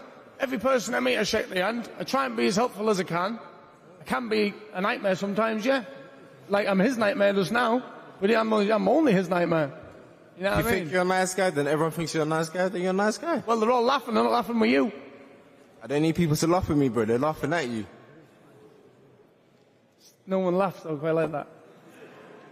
That's all right. Well, I hope not. Anyhow, I think you're all my friends, and I'm enjoying every second of this until really tomorrow's the first bit in it. So when you weigh in, we'll see. We'll go see each other in a minute anyhow. But we'll get a bit of food into us, and then Saturday night. The first thing's tomorrow, and then Saturday. Listen, I've been in camp for 11 weeks. Today, Thursday. I went on a Thursday, 11 weeks. I've been training my ass off for 11 weeks. I've done all the hard work. This is fun, man. Enjoy yourself, innit? This is, what on earth have I been doing all that for? What? To look on the table, oh, these things. You know what I mean? I've been training for this man for not for 11 weeks, for 17 years. He's the biggest step of for me. And I'm gonna do what I'm gonna do. You know what I mean? This is fun. Have some fun. That man looks like he's gonna cry his eyes out, bless him. Tell us why you win this fight, Willy. Why? Because I'm far too good for him. It's that simple. Any final message, Josh? In every aspect. Again? Any final message? He knows it. I told him already, September 21st, I'll see you. So 2 more days, babe. I'll see you. It's just like that, man. It's just like that. Thank you, Willy. Thank you, Joshua Buatsi. Brilliant. WBO Interim Light Heavyweight Championship on the line. on Saturday night. Of course, the winner is in line for a shot at the winner of Artur Beterbiev against Dmitry Bivol coming up October 12th, all part of Riyadh season. That's a fantastic fight. Do not miss that one. Well, let's move on to the chief support. We've got two middleweights here who both have different habits. We've got Hamzah Sheeraz, who has got a habit of knocking out every single middleweight that gets put in front of him. We've got Tyler Denny, who has a habit of when he is presented with an unbeaten rising British middleweight, he takes their unbeaten record. That's what we have heading into this fight. He's also the European champion. And Tyler Denny, I'm going to start with you. In your most recent fights, you talked about how you want to go to Saudi. You want to go and get some of that Saudi magic. Well, Saudi has come to you. Riyadh season has come to the UK. How does it feel to be part of such an incredible show? Listen, I'm privileged, man, and I've talked it into existence. I'm here. But firstly, I want to thank His Excellency, Spencer Brown, Boxer, BCBL Johnson, and my whole team. It's been a great experience all week. I've enjoyed every second of it, and I'm looking forward to Saturday night. I plan to enjoy that even more. What do you make of your opponent here? He's unbeaten. He's got very heavy hands. He's a Riyadh season ambassador as well, by the way. So very much a fancied kind of golden boy, if you will. What do you think? Yeah, of course. Listen, I'm not going to badmouth him. He's a great fighter. But so am I. You know what I mean? And I'm here to show why I believe I'm a better fighter. And I'm just glad I got the opportunity to do so. Like I say, I rate him. I think he's a world level fighter. But, you know, I believe in myself, man. My confidence is sky high, and I'm willing to fight anyone. When I got the call about this fight, I couldn't say yes quick enough. Don't get me wrong, there's nothing disrespectful to Hamzah, just the whole occasion and everything. Throw a great name like Hamzah to have that on my resume. That's what I'm all about, man. Well, Hamzah Sheeraz was asked, give us 3 reasons why you beat Tyler Denny. And the 3 reasons were, I am bigger, I am stronger, I hit harder. He makes a pretty compelling case, Tyler. What do you say to that? Well, I sent an interview off AJ the other day on about he was bigger, stronger, and everything over Usyk, but he didn't beat Usyk. There's a lot more to boxing than being the taller guy, bigger guy. You know what I mean? Listen, I understand why I'm the underdog, but I've been the underdog my whole career, and I keep winning. So that's my case. I believe in myself. The tenacity that I'm going to bring the heat and the confidence, and there's no way I'm losing the fight. Well, let's bring in Hamzah Sheeraz. Hamzah, you are a Riyadh season ambassador as well. Firstly, just how great is it to have Riyadh season here in the UK? You must be very proud as an ambassador. Yeah, first of all, I'd like to thank the Almighty Allah for allowing us to be here today. I'd like to thank His Excellency Turki Al-Sheikh for not just giving me, but giving all us fighters up here the opportunity to give back. I'd like to thank the main man, Spencer, down there for helping me out a lot. And yeah, I'm honoured, Dev, honoured to say the least. It's like I keep saying, it's our opportunity to give back, especially being a Riyadh season ambassador. There's expectations there, and people say, is it pressure? I wouldn't say it's pressure. I like having these expectations of me, because I turn up, I show up, and I get the knockout. Well, you're in against a man who is an underdog who keeps on winning. What do you make of your opponent, Tyler Denny, on Saturday night? Listen, he does what he's got to do. You know what I mean? He does what he's got to do. He turns up. He's been beaten whoever's in front of him, the underdogs and whatnot. But at the end of the day, you've got to remember, I'm nothing like the last 5 fighters he's upset. Listen, I go out to LA, I do my thing over there, and if you speak to anyone, speak to Ricky, speak to my coach, speak to my team, you understand that I am a very, very, very disciplined man, and I understand the mission of what I've set out to do and how I want to achieve it and what I've got to do, and the buck stops with Tyler Denny and I've got to get him out of the way. Well, Tyler, let me just bring you back in here. You were asked a little while ago, do you feel like Hamzah Sheeraz has made a mistake taking on a fight with Tyler Denny, considering he's on the cusp of challenging for a world title? You said, yes, I feel he has made a mistake. We put that to Hamzah, and he said, well, that might change in fight week. The energy may change from Tyler. So what is the energy? Has this man made a mistake? Listen, man, if you think I'm going to turn up and start shitting myself, you've got another thing coming. I don't get the question. I don't get why you can get triggered by that. You asking me if I made a mistake. I'm never going to say, he made the right decision, he's going to splatter me. You know what I mean? I believe in myself. Of course I'm going to say he's made a mistake. That's just it is. He could have waited around and got his opportunities. Fair play to him, man. He wants a good fight. I'm the European champion. I'm going to bring him a good fight. And that's all it is, really. It's a bit of stirring and whatever, but, I believe in myself. Of course, I think he's made a mistake. Hamzah, we talked about, you said, let's see what his energy is in fight week. That's a pretty clear indication of what he intends to do. Yeah, it is. And I'm glad. Like I said, I keep banging on about giving back. That's all I want to do when you got the opportunity of this magnitude. Well, Tyler Denny was also asked 3 reasons why I beat Hamzah Sheeraz. He said, I want it too much, my confidence is sky high, and I'm a sore loser. How do you deal with that? I win. It's as simple as that. Don't really make much of it. He done what he had to do. He answered the questions, and that was that.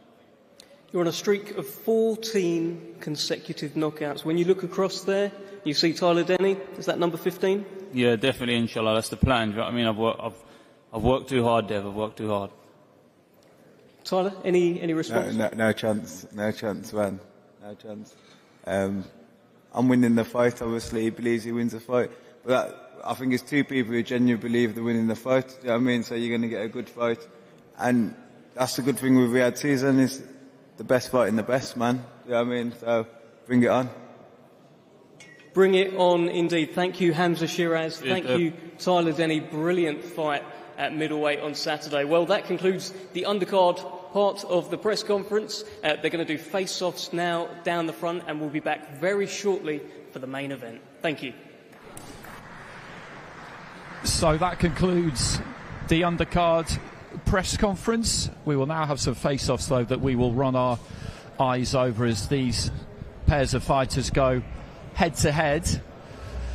I think the fight of the night there was Josh Kelly against Ishmael Davis. Carl, Ishmael Davis brought some heat, didn't he, to the podium, and it's kind of tied in with the discussion we were having earlier on. I felt that was good tactics from him. He made a good point as well. Me and Matt were talking about it. Like they both share the same best win. I think that he maybe feels a little bit disrespected by what some of the things Josh Kelly's saying, and I don't even think he said it purposely. I think Josh Kelly genuinely thinks he's a level above Ishmael Davis. Ishmael Davis thinks that's a little bit of disrespect thrown his way, and you could tell he was annoyed there. But he's up for it, isn't he? Like, I mean, out of all the fighters, he sounded the most ferocious on the stage, and he's definitely here to win.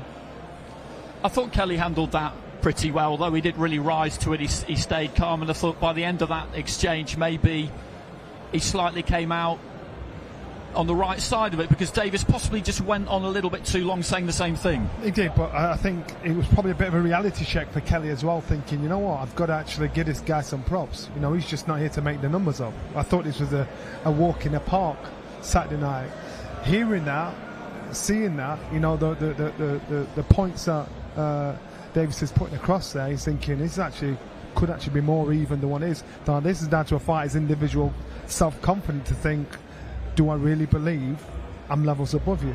But by the sounds of it, it's like, you know what, maybe I've got to actually give you a bit more respect than I thought. Matt, we didn't get loads out of Tyler Denny or Hamzah Sheeraz or Anthony Cacace or Josh Warrington, which was what we expected, really. Kind of all eyes were on Willy Hutchinson and Josh Buatsi to an extent, and he didn't really manage to land Hutchinson, did he? I'm not saying he was trying overly hard to, but I think he was just having a bit of a fence just to see what might happen, and Buatsi wasn't really having it. No, he was prodding a little bit, but nothing came back, did it? So he had nothing to really go with. I still think it's going to be a really good fight. You know, Buatsi's never been a big talker at press conferences. You know, he's sort of always plays it down, doesn't he? But I think it'll be a good fight, because I think Hutchinson's going to be tricky. I think he's going to be early doors, could be difficult for Buatsi. I think the second half will be really interesting. And let's remember the potential of Willy Hutchinson. I think his first 5 fights he'd signed with Haymaker. Yeah. They don't sign anybody and everybody. So and it's only because of this Shelley stuff. Finkel's his manager as well. Yeah, that's what I'm saying. They don't sign anybody they don't think has the potential. This man's got the potential. Now, hopefully the maturity matches his ability and self-confidence, self-belief. This fight is a lot closer, and people should pay a lot more attention to this fight than any other fight on the other card, because if there's going to be an upset, it's that one. The fighters just behind us, just assembling either side of the stage, patiently waiting for the face-offs. And I think the first one is coming, which will be Mark Chamberlain and Josh Padley. A kind of, how would you describe that? Panoramic view almost of Eddie Hearn there and Frank Warren. And Chamberlain and Padley is a fight that was put together at relatively short notice. Padley had 6-7 weeks notice for this. Chamberlain a heavy favourite, which is completely understandable, and he's taking the opportunity here, Chamberlain, I think, to just kind of welcome Padley to the big time and just try and make him understand that on Saturday there'll be nowhere to run and nowhere to hide. He's got a bit of he's got a side to him, Chamberlain, I think, which you see comes out gradually during fight week. Yeah, I think he's definitely a spiteful person. I think that I like the way he fights. I think that there was obviously a lot of talk about him and Sam Noakes in this rivalry they're building up, but he seems to be doing his own thing now, being backed heavily by Turki Al-Sheikh, who loves him. But you can see why. He's an exciting fighter. Really, really good, exciting fighter to watch. And he looks to knock people out. He looks to hurt people. And he was just letting Josh Padley know that I'm the big boy here in town and I'm the boss. So Moses Atama has joined us on the panel. Thanks very much for taking the time. Always good to see you. When you look at these press conferences yourself in big fight weeks, you've been part of a few of them now. How do you view them? Do you feel like you watch people go about their business and pick up a few tips? Do you feel like there's an expectation on you to say more as you get older and more experienced? No, not really. Sometimes I like watching it as a fan. Like, obviously, I know I'm in the sport of boxing, but yeah, I do like the entertainment side. So obviously, when I do see something silly in a press conferences or something, like, don't know how to smile at it. I don't really tend to take it in my note or anything, but I do like watching the press conference. So we've got Hamzah Sheeraz and Tyler Denny up on stage at the moment. Oh no, that was Ishmael Davis and Josh Kelly, I beg your pardon. So those two just breaking off, and that was all pretty civilised. Davis, as we were mentioning, had plenty to say, and I think it was wise of him to try and kind of put it on Josh Kelly a bit in the press conference and just remind him of what you were all saying, basically, which is that with the change of opponent, the pressure is now really on Kelly rather than Davis. In terms of these press week events, when you two were fighting, were you just glad to get them out of the way? Was it a relief to have it over with and now you could just concentrate on the very final bits of weight making? Might have been different for Johnny, but I was always struggling to make weight, so they were a pain in the ass for me, if I'm being honest. All I wanted to do was not be around food, not be around people. I was hungry, I was thirsty, and I was angry. The last thing you want to do is a press conference, but you understand why they have to be done. I hated this week. Brendan called me the entertainer. Why? I wasn't funny, couldn't tell jokes. But I thought this week, why are you asking me these questions now? Why don't you ask me them at the beginning of training camp? And it's just something you're obligated to do. You've got to do it. It's the business side of our sport. And you do as little as possible. But if it's personal, that's where fights are won and lost. That's where I thought I won the fight against Carl Thompson for the world title. Fight week, because I knew he wore his heart on his sleeve. So you've got to think tactically, you've got to think smart. But most of the time, you don't want to do it. All very good natured between Cacace and Josh Warrington there. All smiles. And that's how it's been in the build up to this one. Very cordial, very, very friendly. Quick handshake with Spencer Brown, Frank Warren and Eddie Hearn. And I think they're saving, or they have saved, the chief support to be the last one that we will see.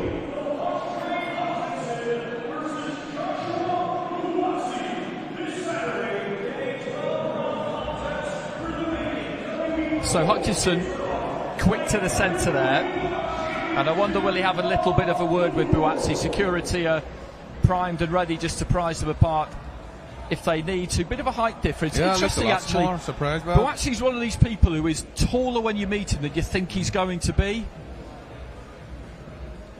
And Hutchinson with just a few little words for him. Buatsi won't give any kind of reaction. I'm 100% sure about that. When it comes to the stare-off, when it comes to you staring deep into your opponent's eyes, they could go on for a really long time, and sometimes people don't want to break the stare. Other times one fighter's not really bothered and they'll break off. Sometimes you have to put a piece of paper between the two of them. I mean, how do you approach that? Do you just hold it for as long as you want to and then decide enough is enough, or do you not want to look away first?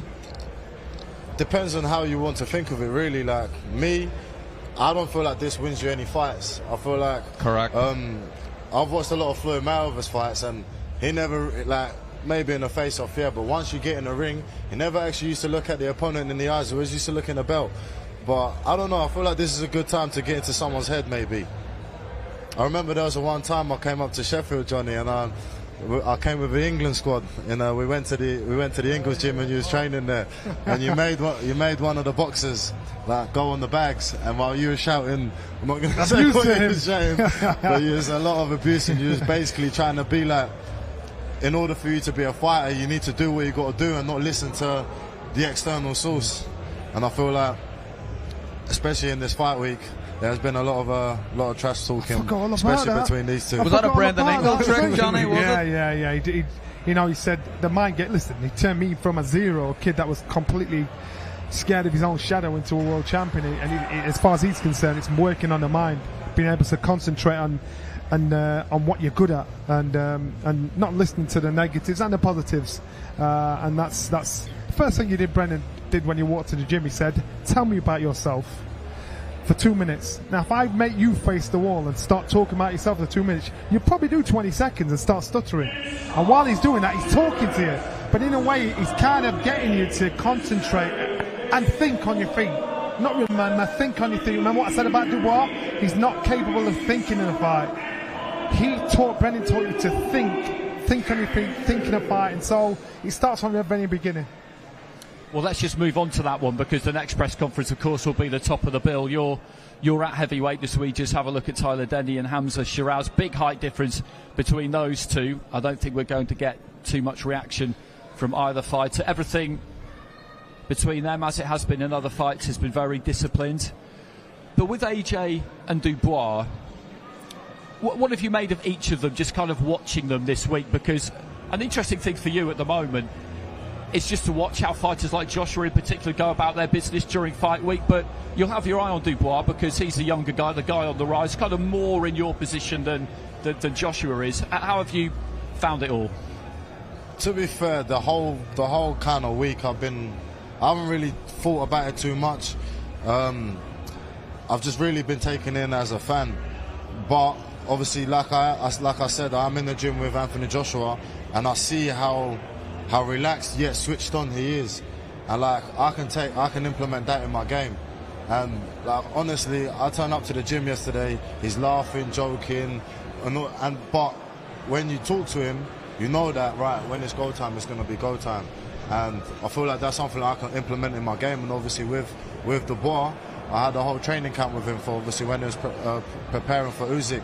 Obviously I wasn't in his change room or anything, but like I picked up on a few things that he does as well, and I feel like I kind of got my opinion on what's going to happen on Saturday night, but I feel like it's a very, very good and intriguing matchup. Who hits the hardest?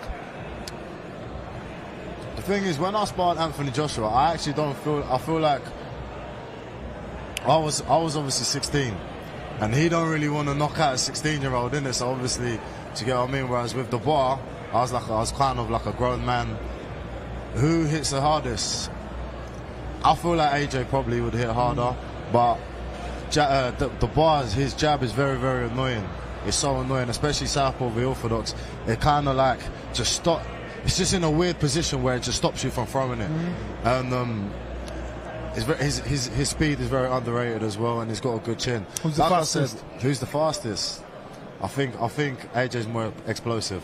I think Dubois is stronger, but AJ's more powerful. Okay, so I can just see Joshua Buatsi just milling around at the bottom of the steps to the stage. I think he's going to come up and join us before too long. It's an interesting point you make there, Moses, about learning the ability to kind of be constantly vigilant but also relaxed, because that's exactly what you have to be in the boxing ring, and that's always seemed to me to be something that would be pretty difficult to pull off. So Josh Buatsi joins us. I think kind of all eyes were on you and Willy Hutchinson for that press conference, to be honest. Everybody, if I was a betting man, I think I probably would have taken a reasonable amount of money on there being an incident, if there was one, between the pair of you two. But it was actually quite calm in the end. He was very measured. That's why Willy was still trying to wind it up, but he was very measured. But you know what it is, guys? We're 2 days away. There's no point doing anything now. When the incident first happened, it was 2 months out. But we're 2 days away. We're so close now, but I'm locked in. I'm looking forward to it. It's a big event. Again, a lot has been said, but it's now time to back it up. I know one of your fight week rituals, I can't remember when you do it, whether it's weigh-in day or whether it's the day of the fight, but the barnet will get trimmed, the beard will come off. Yeah, it's all coming off. So when's that happening? Friday night. My mum will be watching, so if I go on TV like this to fight, it's big trouble for me. Right now I'm in trouble, but on fight night it's bigger trouble. So what are the next couple of days like? Well, did you have any set routines apart from that, things you like to do, that you like to observe? It's simple. Again, I've said it so many times. It's just meditating in the Bible, reading it. That's all I need right now. Right now the training's been done. There's nothing you're going to tell me that's going to boost me up more than what's written in the Bible. Different fighters, different things works for them, but for me this is what works. And that's that, because that works, that's all I can give, and that's all I can say. I can't tell you, oh, I have all my friends around me, or I go to like a weird shop to do something. I can tell you the Bible is what I do between now and the fight. I mean, is it the same passages, the same bits of the Bible that you would read? Passages, but the thing is, sometimes it's the same one, but the understanding you have that I had from a scripture maybe 10 fights ago is different to what I read today. So the same scripture that I read is different every time. And there's one in my Instagram caption that everyone pulls me up and says, oh, I like that. Did you write that? And I'm like, I didn't write it. It's from the Bible. And it says, it is God who trains my hands for war and my fingers for battle.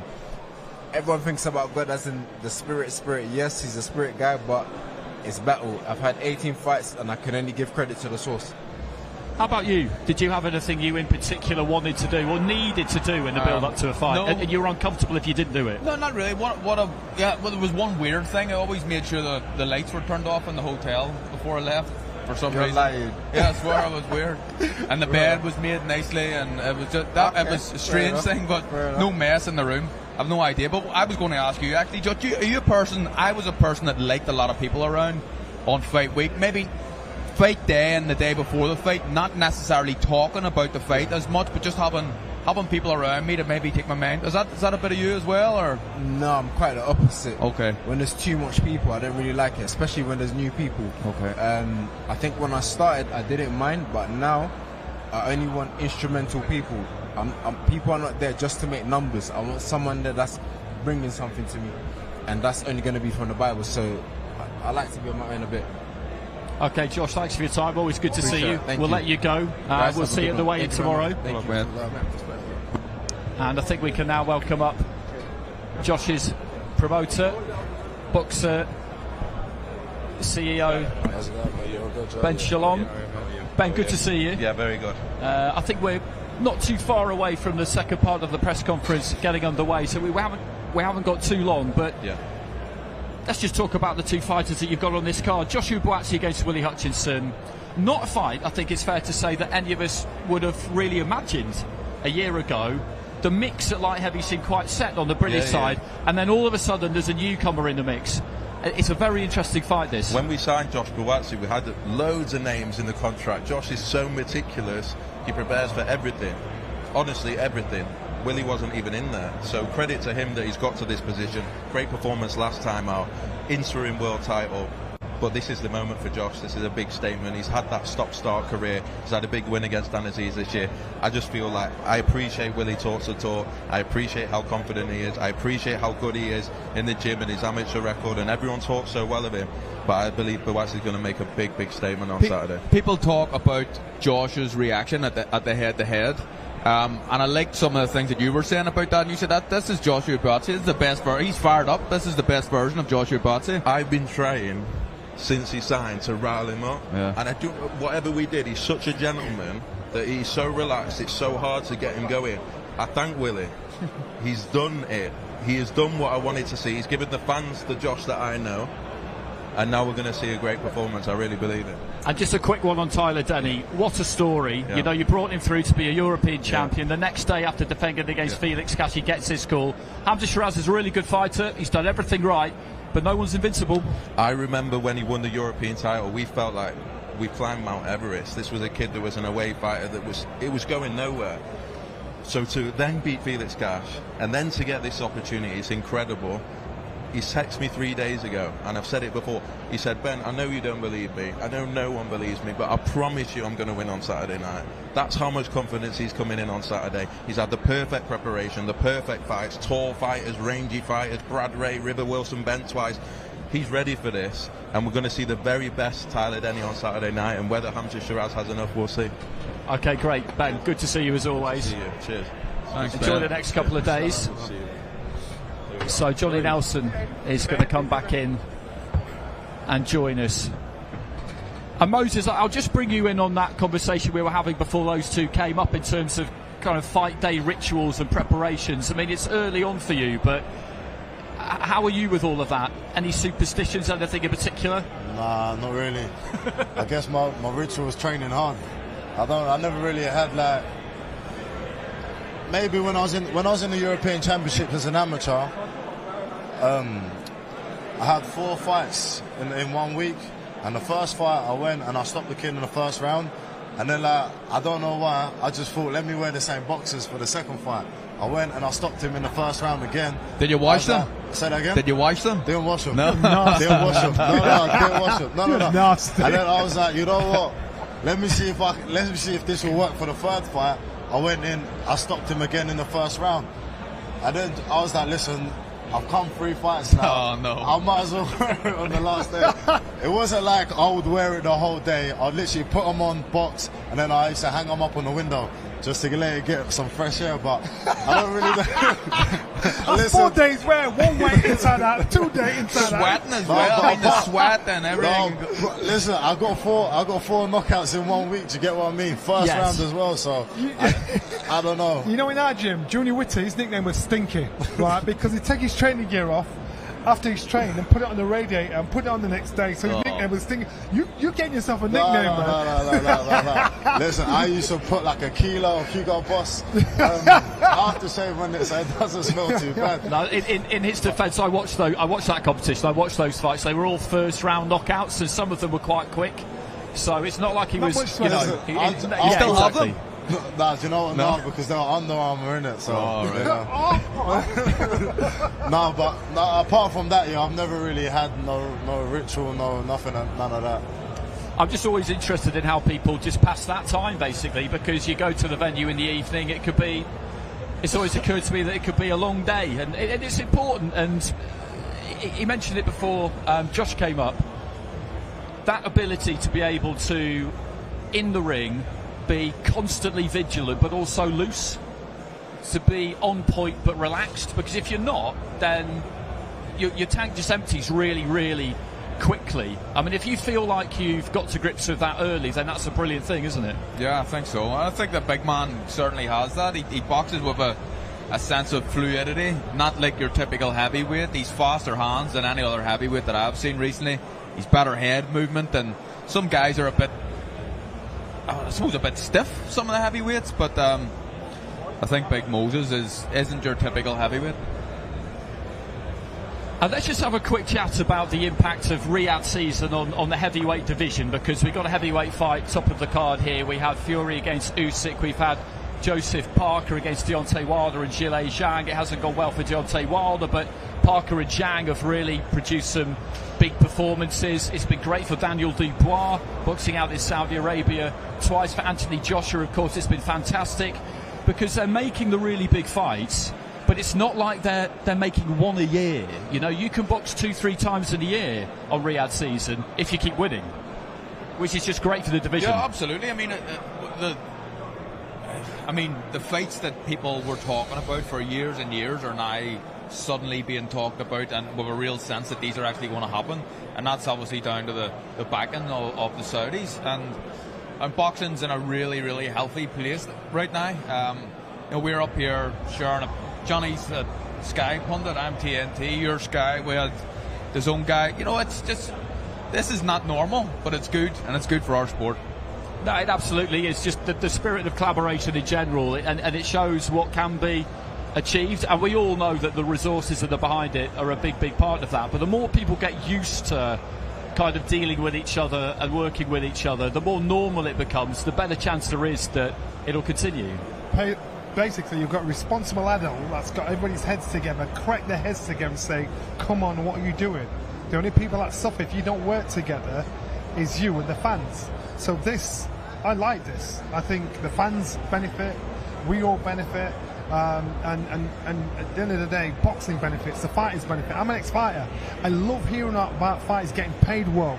I love hearing fighters succeed. I love stories like Tyler Denny, living in a one-bedroom flat, winning the European title. Now he's boxing on something like this. This is life-changing money for him. That's what boxing's supposed to be about, because it's the only sport, Brendan always said it, where you can legally get killed. It's the only sport where when you're done, everybody's forgotten and you've moved on to the next one. So I love it when the boxers benefit. So everybody working together, that's the most important thing to me. And so the vision, ridiculously spot on, and it's common sense. I can confirm Anthony Joshua has arrived. Daniel Dubois has been here for a little while, and it's quite interesting, that dynamic during the week, because at the face-off on the Monday, Dubois was in position and Joshua kind of made him wait. And then yesterday, Joshua was on last at the open workout. So the grand arrivals, Joshua took his time. I think when they're in this kind of situation where you're going at the same time, basically, that's what Joshua's going to try and do. He's going to try and make Dubois wait for him. I think that AJ is the type of person, and Moses will probably be able to talk about this better than I will, but I get the sense that he's the type of person that thinks about everything he does, doesn't make rash decisions. Everything's a thought process, and it's already been pre-planned before he actually does it.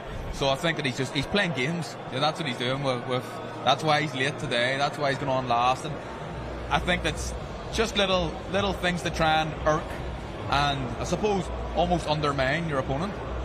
I mean, you used to enjoy that side of it, didn't you? You were talking about it earlier. You used to relish the opportunity to kind of score a few little points over your opponents in fight. Well, you felt that it mattered. Yeah, we did it in our gym. It was mind games. You rattle the body, you rattle the brain, you stampolize the body, you get one up. And if you can get your opponent to be angry or disrespect you or whatever, then you've got them, because they're deviating away from the game plan.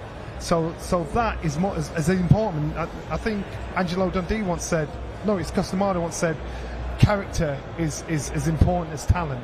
And so character of a fight, if you've got two fighters of the same ability, the one with the character will always come out on top, because he knows he's got something special about him. Look at people like Ali, beat most fighters before they got in the ring. Mike Tyson beat most fighters before they got in the ring. So it's just a case of what mask you're going to wear. Do you want to play the passive game and just hang about and make them wait for you? You want to be in the face, being aggressive, or you want to do a Willy and try and wind somebody up? It's just, boxing's not just about boxing. There are many amazing fighters out there that can't sell a ticket, and you'll never know who they are. So you've got to be smart and think yourself as a business. So Daniel Dubois backstage, looking very, very smart. Josh Warrington, the only one in the undercard press conference who went for the suit and tie. I love a suit and tie. I think the press conference, I think it sends a good message out to really dispense with the tracksuit, but I'm old school. So Moses, just go back to Riyadh season in general. I mean, the timing of this whole thing, this whole revolution for you has been absolutely amazing, hasn't it? Because you were a few fights into a pro career, then all of a sudden there's this big vehicle which you can get on, and your promoter is right in on the ground floor. I mean, it could hardly be better. It's it's phenomenal, really. Like, I went to watch the Olympics the other day, last month or a couple months ago, and I was thinking, like, Olympics is nice. Did I make the right decision? And then, like, I look back and, like, Saudi and, like, even training with Tyson, I was like, do you know what am I talking about? Like, the experience that I've had, I can't even ask for nothing. But it's not even with the Riyadh season, even the undercards that I've been on, like Better BF Yard and even all them fights like that. I'm truly blessed to be in a position that I'm in, and I always want to strive for more. And I'm just literally, I'm taking it all in, like watching all these fighters perform Saturday night. I know I'm going to sit there having goosebumps and I'll be like, I can't wait till it's my time.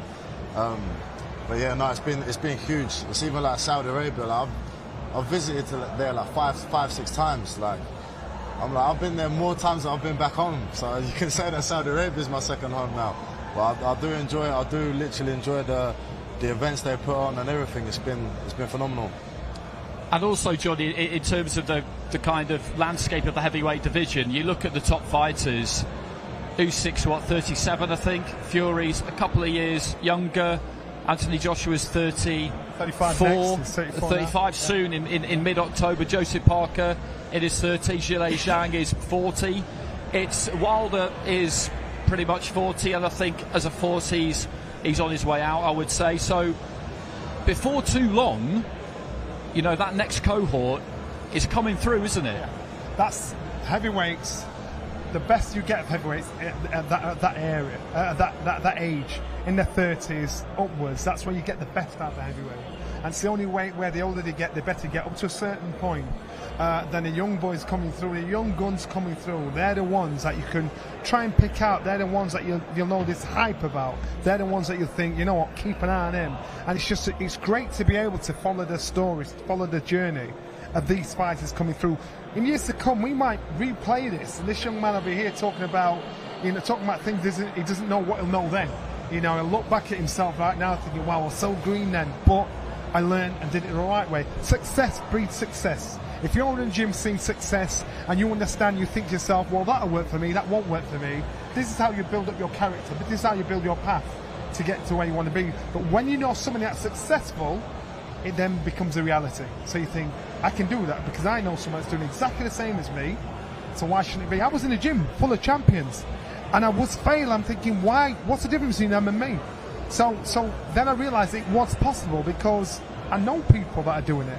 I speak to people that are doing it. So as I said, success breeds success, and the experiences he's had, the people he's working with, you can't buy, borrow, pretend that to get that experience. Daniel Dubois, we just saw still patiently waiting backstage. The rumour I'm hearing is that Anthony Joshua currently is refusing to get out of his car. I don't know if that's 100% true, but the entertaining thing about that image is that there will be somebody, some poor person, probably a stage manager, a floor manager from DAZN, who will be told that it's his or her job to go and get him to leave his car. And that's not a job anybody would want. That's easier said than done.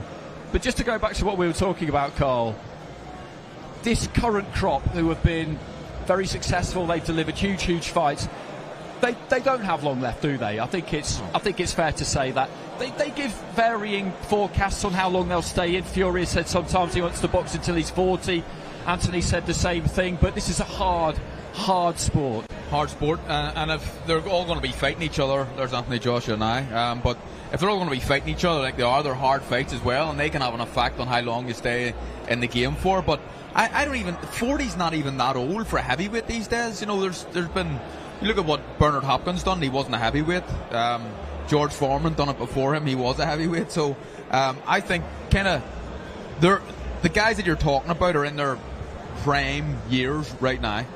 Okay, let's hand over to Michael Buffer. Ladies and gentlemen, in approximately 52 hours, 2 of the very best, hardest-hitting heavyweights in the world today will step into the ring at the legendary Wembley Stadium, London, England, in front of 96,000 fans, a record crowd for boxing at that stadium.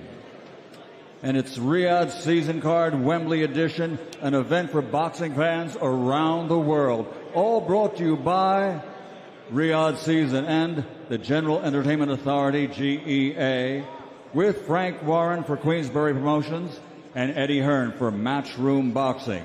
Sponsorship provided by Visit Saudi, Suleiman Al Habib Hospital, Saudi Airlines, Red Sea Global, Diriyah, and Middle Beast in partnership with Gold Star Promotions and Sella. Ladies and gentlemen, special thanks to the Kingdom of Saudi Arabia and the custodian of the two holy mosques, King Salman bin Abdulaziz Al Saud, His Royal Highness Prince Mohammed bin Salman, and His Excellency, Chairman of the General Entertainment Authority, Turki Al Sheikh. Well, ladies and gentlemen, welcome to the final press conference for Saturday night's main event. 12 rounds of boxing for the IBF Heavyweight Championship of the World. Let's meet the promoters and the fighters at this time. From Matchroom Boxing, Mr. Eddie Hearn.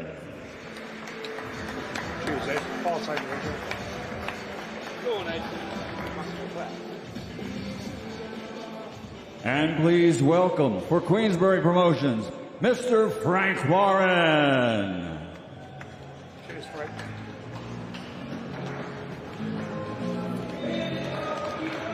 And now, ladies and gentlemen, let's meet the fighters. From London, England, 23 fights as a professional, 21 victories, 20 KOs. That's a 90% KO to victory ratio. He's the former WBA heavyweight world champion and the current reigning and defending IBF heavyweight champion of the world, Triple D, Daniel Dynamite Dubois.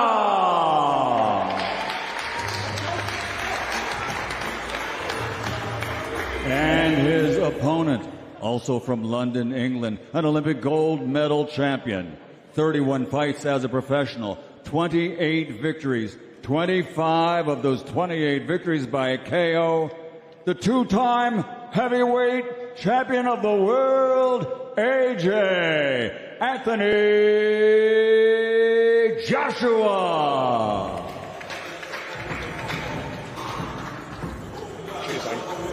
I'll take that, yeah.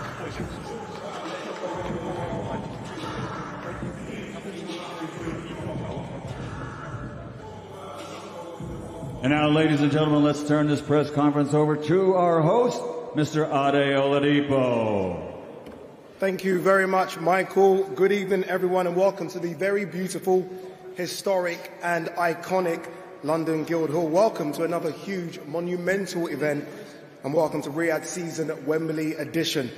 Look, I've been very fortunate to have attended all the Riyadh Season events, from our very first one, Tyson Fury versus Francis Ngannou, to our most recent event in LA, Terence Crawford versus Israel Madrimov, and all of the events have exceeded our expectations, and all the events have got bigger and bigger. Not just fight night, that's not what Riyadh Season is about, but fight week.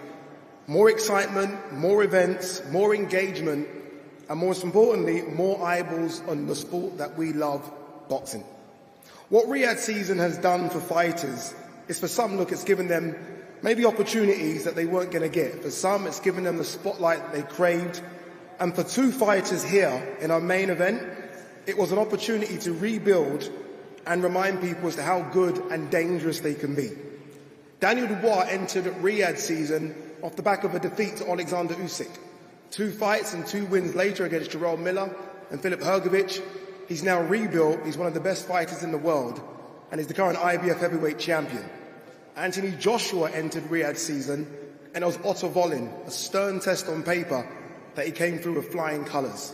And then it was Francis Ngannou, a man who had previously caused Tyson Fury so much problems. Anthony destroyed him in a couple of rounds. So here we are, 2 fighters in arguably the form of their lives that will compete in front of 96,000 spectators at the National Stadium.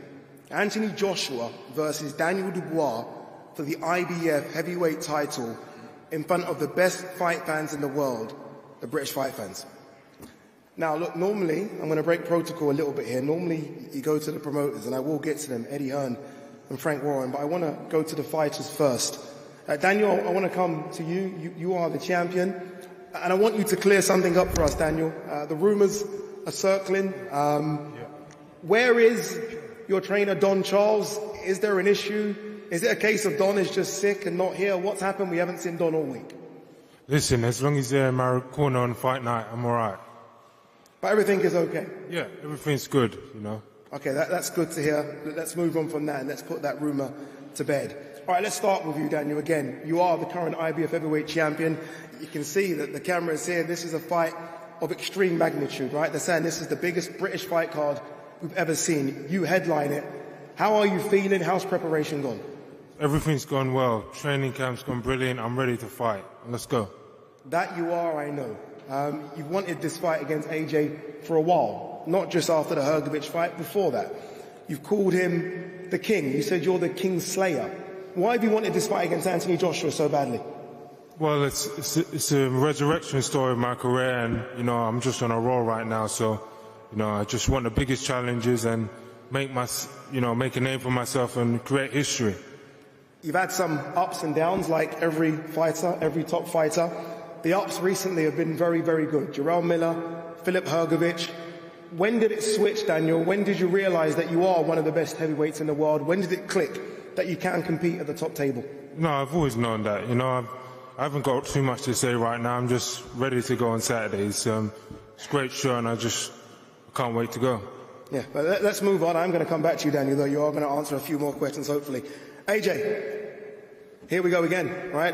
You've been there, you've done it, you've seen it all. You've been in big events. You've been in big events since you turned pro. What's it like to be at another big event, Riyadh season at Wembley, home of what I think was your biggest success against Vladimir Klitschko? What a blessing. Thanks for everyone coming today, but it's a blessing to be back again, to be able to perform, prove to myself, prove to my team that I've listened to the instructions in training camp, and we're ready to rock and roll. And I'm in supreme condition, both physically and also mentally. So yeah, it's good to be back, and I've been watching some of the old fights as well, just adding some fuel to the fire, ready to rumble, reminding myself what I can do and what I'm capable of. We all know exactly what you can do. Daniel Dubois is a name that maybe many thought wouldn't have been your opponent a few months ago. What type of challenge do you expect Daniel Dubois to bring to you on Saturday night? We'll find out. We've only got a couple of hours left, so for everyone that's going to be there, you'll enjoy it, but we'll find out. I can't say I'm not Daniel. All I could do is focus on myself. Indeed. Again, we will go back to the fighters, but I did want to speak to you first and foremost. Eddie, let's speak to your charge before we talk about Anthony Joshua. Let's talk about Riyadh season, Wembley edition. I spoke to yourself and Frank, and I was like, look, these Riyadh season events in Riyadh are fantastic. The one in LA was fantastic as well. But we need to get an event in London. We need to get an event to the National Stadium. We're only a couple of days away. What does it mean to have such a big event at Wembley? Oh yeah, well, good evening everyone, and firstly thank you of course to the Crown Prince and His Excellency Turki Al-Sheikh for the vision really. I think everybody felt that Riyadh season would be in Riyadh, and it's been just under a year now since we began boxing in Riyadh season, and the change that we've seen in the sport already has been quite phenomenal. But we didn't expect to see events in Los Angeles, to see events in London, and this one's very special. You know, it's the record. It's 96,000, where I think at a time when British boxing needs a shot in the arm, and it's a shot in the arm that's been provided time and time again by this man to my right. You know, I know he's not a fan of plaudits, but you have to give him to him, because we're all very proud of the way he's carried himself since the Olympic gold medal to changing the sport in this country. Every fighter in the country today has benefited off the rise, the performances, and most importantly, the behaviour of Anthony Joshua. He's been a role model. He's inspired boxing from the top to the bottom level of the grassroots of the game. And personally on Saturday, I can't wait. You know, I think His Excellency is going to look around and see one of the greatest nights British boxing has ever seen. Just a phenomenal undercard, and as this fight draws closer, people start to realise what a great fight this is. Two dangerous British heavyweights fighting for the World Heavyweight Championship. And we look back to the nights of Klitschko and Povetkin. AJ's done it all before, but Saturday will be particularly special. Three-time World Heavyweight Champion and a list that's so thin: Muhammad Ali, Lennox Lewis. And again, I know he's focusing on the performance, but legacy awaits on Saturday night for the most thrilling night. And thanks to all the promoters and broadcasters and Queensberry and team, Spencer Brown, Gold Star, of course the Matchroom team, 258. It's been a brilliant collaboration with Riyadh DAZN, who will break records on Saturday night and give us one of the great sporting moments. Proud of Anthony Joshua, a full believer in exactly where he's at. Never seen him so calm, never seen him so calculated, never seen him so confident.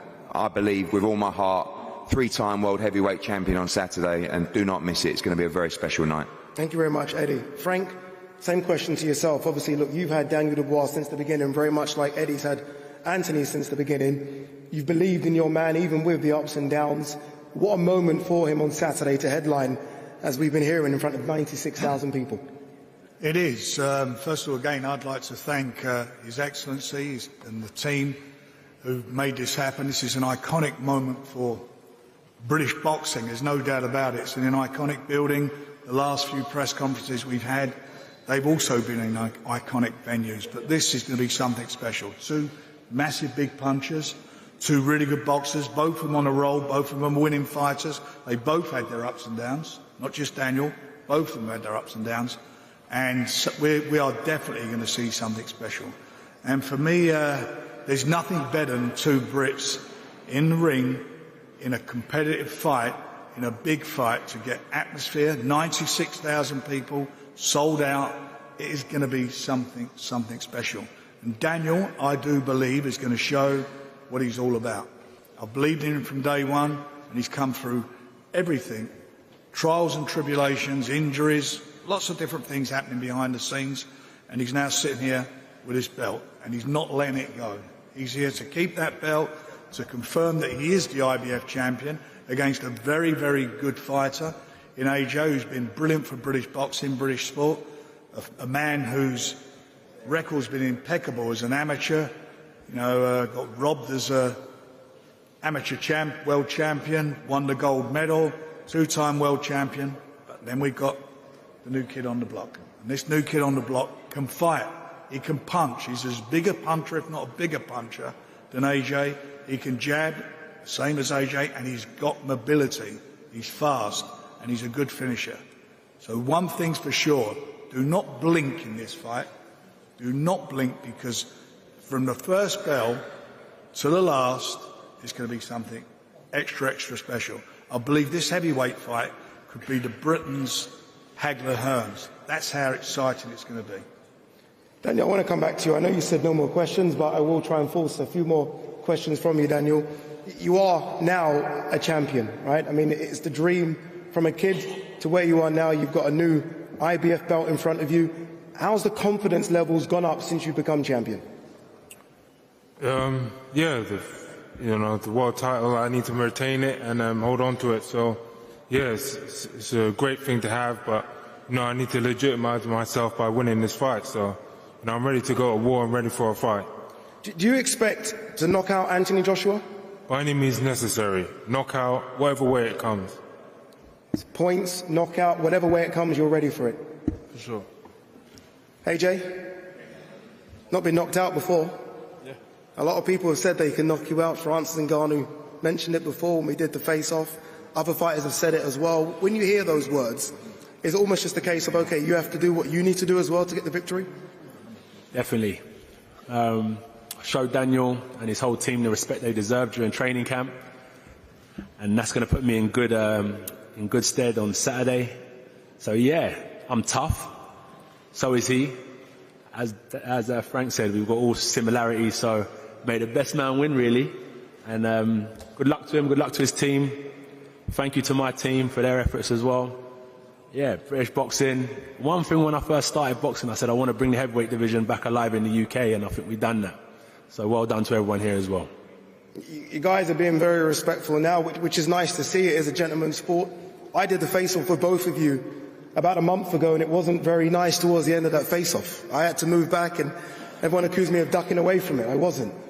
But you accused him of being disrespectful then. Yeah. What happened for those that maybe didn't get that clip? Why was he disrespectful? It wasn't disrespectful. It was just a phrase I used, but he said, let's go now. And I clicked for a minute. I said, what does he mean by that? And then he repeated it again. And I just feel like anyone in here, if I was... Boxing, this is what happens. This is boxing.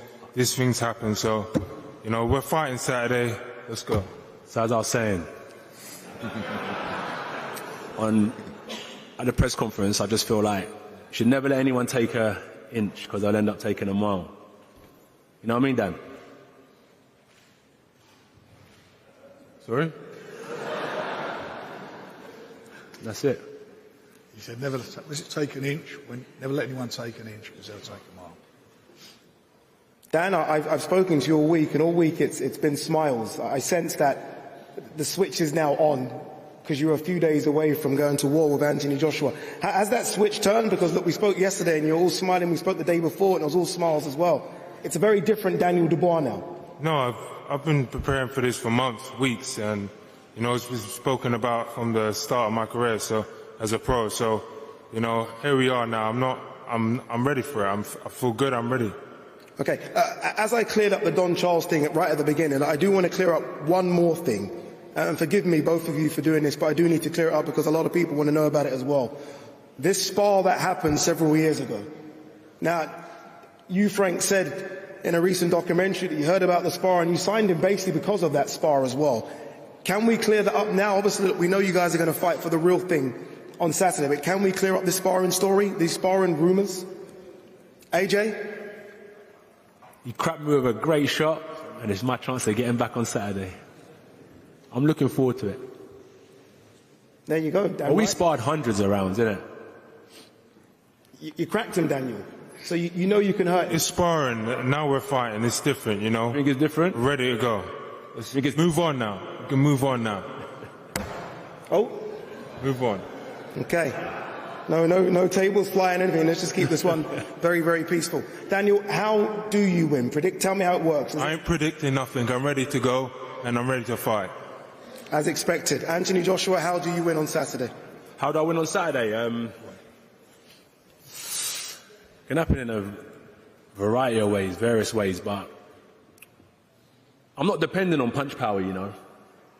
You know what, it takes a lot more than that to be a great fighter. A lot more than that to be a great fighter, so there's various ways I'll win. But I've got the fighter spirit, and that's how I'll go in there and break him down with my spirit. Eddie mentioned that you can be one of those, you know, rare fighters that are a three-time heavyweight world champion. Does that matter to you at this stage of your career, or is it big fights? Nah, I'll tell you, all the accolades and stuff come later, because I always say, it's crazy, you go back to your house on Sunday morning, have the same breakfast, put your clothes in the same laundry basket, nothing really changes, go to the same local gym. So for me, it's just, I just want to compete. I'm glad I've got some of the best challengers in front of me to compete with during my career. Brings the best out of me, so yeah, that's all it is really. I'm a competitive person, and I've got a competition that I need to attend to on Saturday, and I'm looking forward to it. Daniel, final one, don't get upset with me, I'm going to ask you one more. You're walking out in front of 96,000, you are a heavyweight world champion. A lot of people think you've got a good chance here. What's that feeling going to be like when you take that ring walk?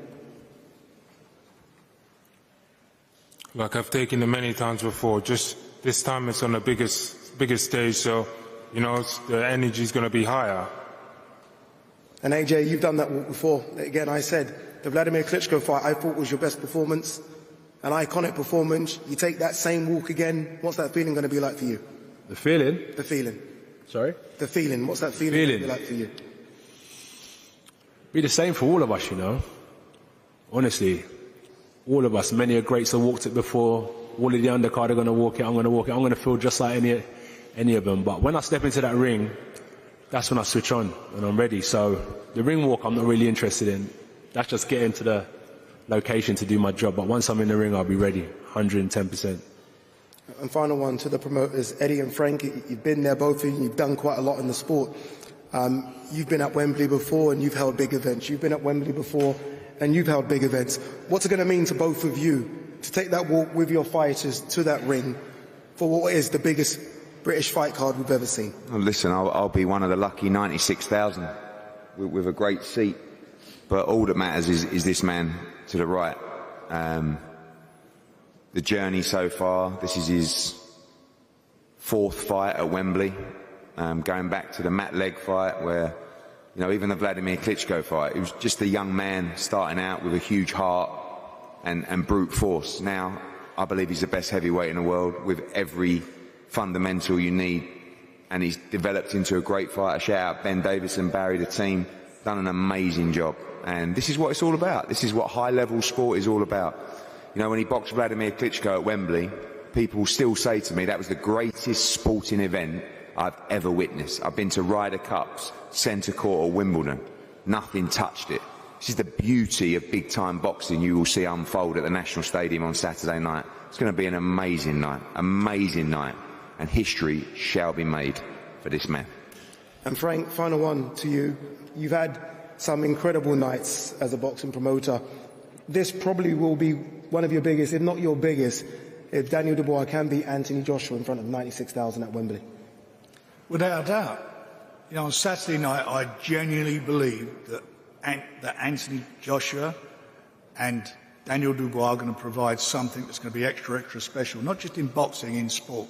And I believe that Daniel Dubois will cement his legacy in boxing. We'll find out on Saturday. Is it going to be and still, or is it going to be and the new? Daniel Dubois versus Anthony Joshua, IBF heavyweight champion. Both fighters are going to pose for photos and do a face-off.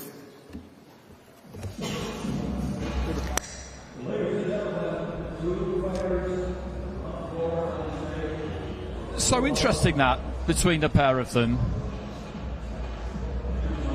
Daniel Dubois was how he has been most of the week. He was on good form. He was kind of bouncy. There was an effervescence about him. He's certainly not cutting any kind of a nervous, shy or awkward figure. The only time we've really seen that, I thought, was when he was just waiting for the face-off on Monday. But since then, he's been on good form. And with the promoters as well, you get the feeling that there's so much on the line for the pair of them that, given how experienced they are, they're not going to indulge in any kind of tomfoolery. They know that it's not really going to make too much of a difference at this stage, because what's so fascinating about heavyweight boxing, Carl, is that the stakes when two fighters enter the ring at any weight are always really high, but at heavyweights it's even higher because that level of jeopardy just is greater than it is in probably any other sporting event in the world. And everybody involved in this knows it. They all know what could happen. They're all convinced their man's going to win. Joshua's convinced he's going to win. Dubois' convinced he's going to win. But deep down, they know that the bell goes and all bets are off. Yeah, I think I agree with everything you're saying there. I think that both guys look to be extremely confident. They're backing themselves to win the fight. Interesting that he didn't say too much, Daniel, about the Don Charles rumours that we're hearing. We're all hoping it's just a bit of an illness and he's doing the sensible thing and staying away from his fighter, but he didn't really delve into it too much. Maybe that's him playing some sort of mind games on AJ and just trying to make people unaware of actually what's going on. But both guys seem really confident. AJ's a great speaker, isn't he? Like, he speaks so well, and people listen to him. But like you said, there's so much jeopardy in this fight.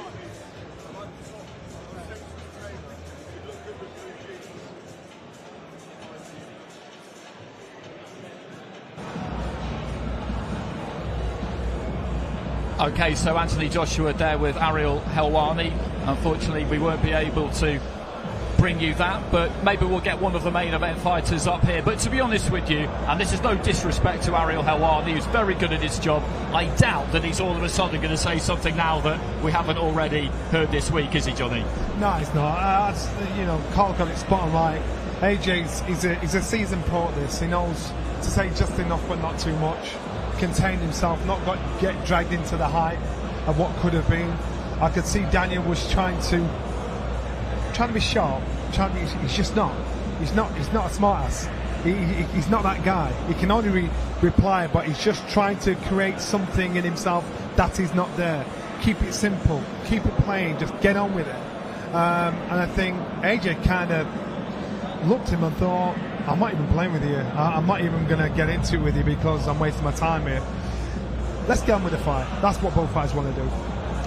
We'll get into this tomorrow in mind-boggling detail when it comes to their weights, but Of course, they don't have a weight to make, but by the look of them this week, you wouldn't expect them to be much different from where they've weighed in up their last couple of fights, because they're in good form.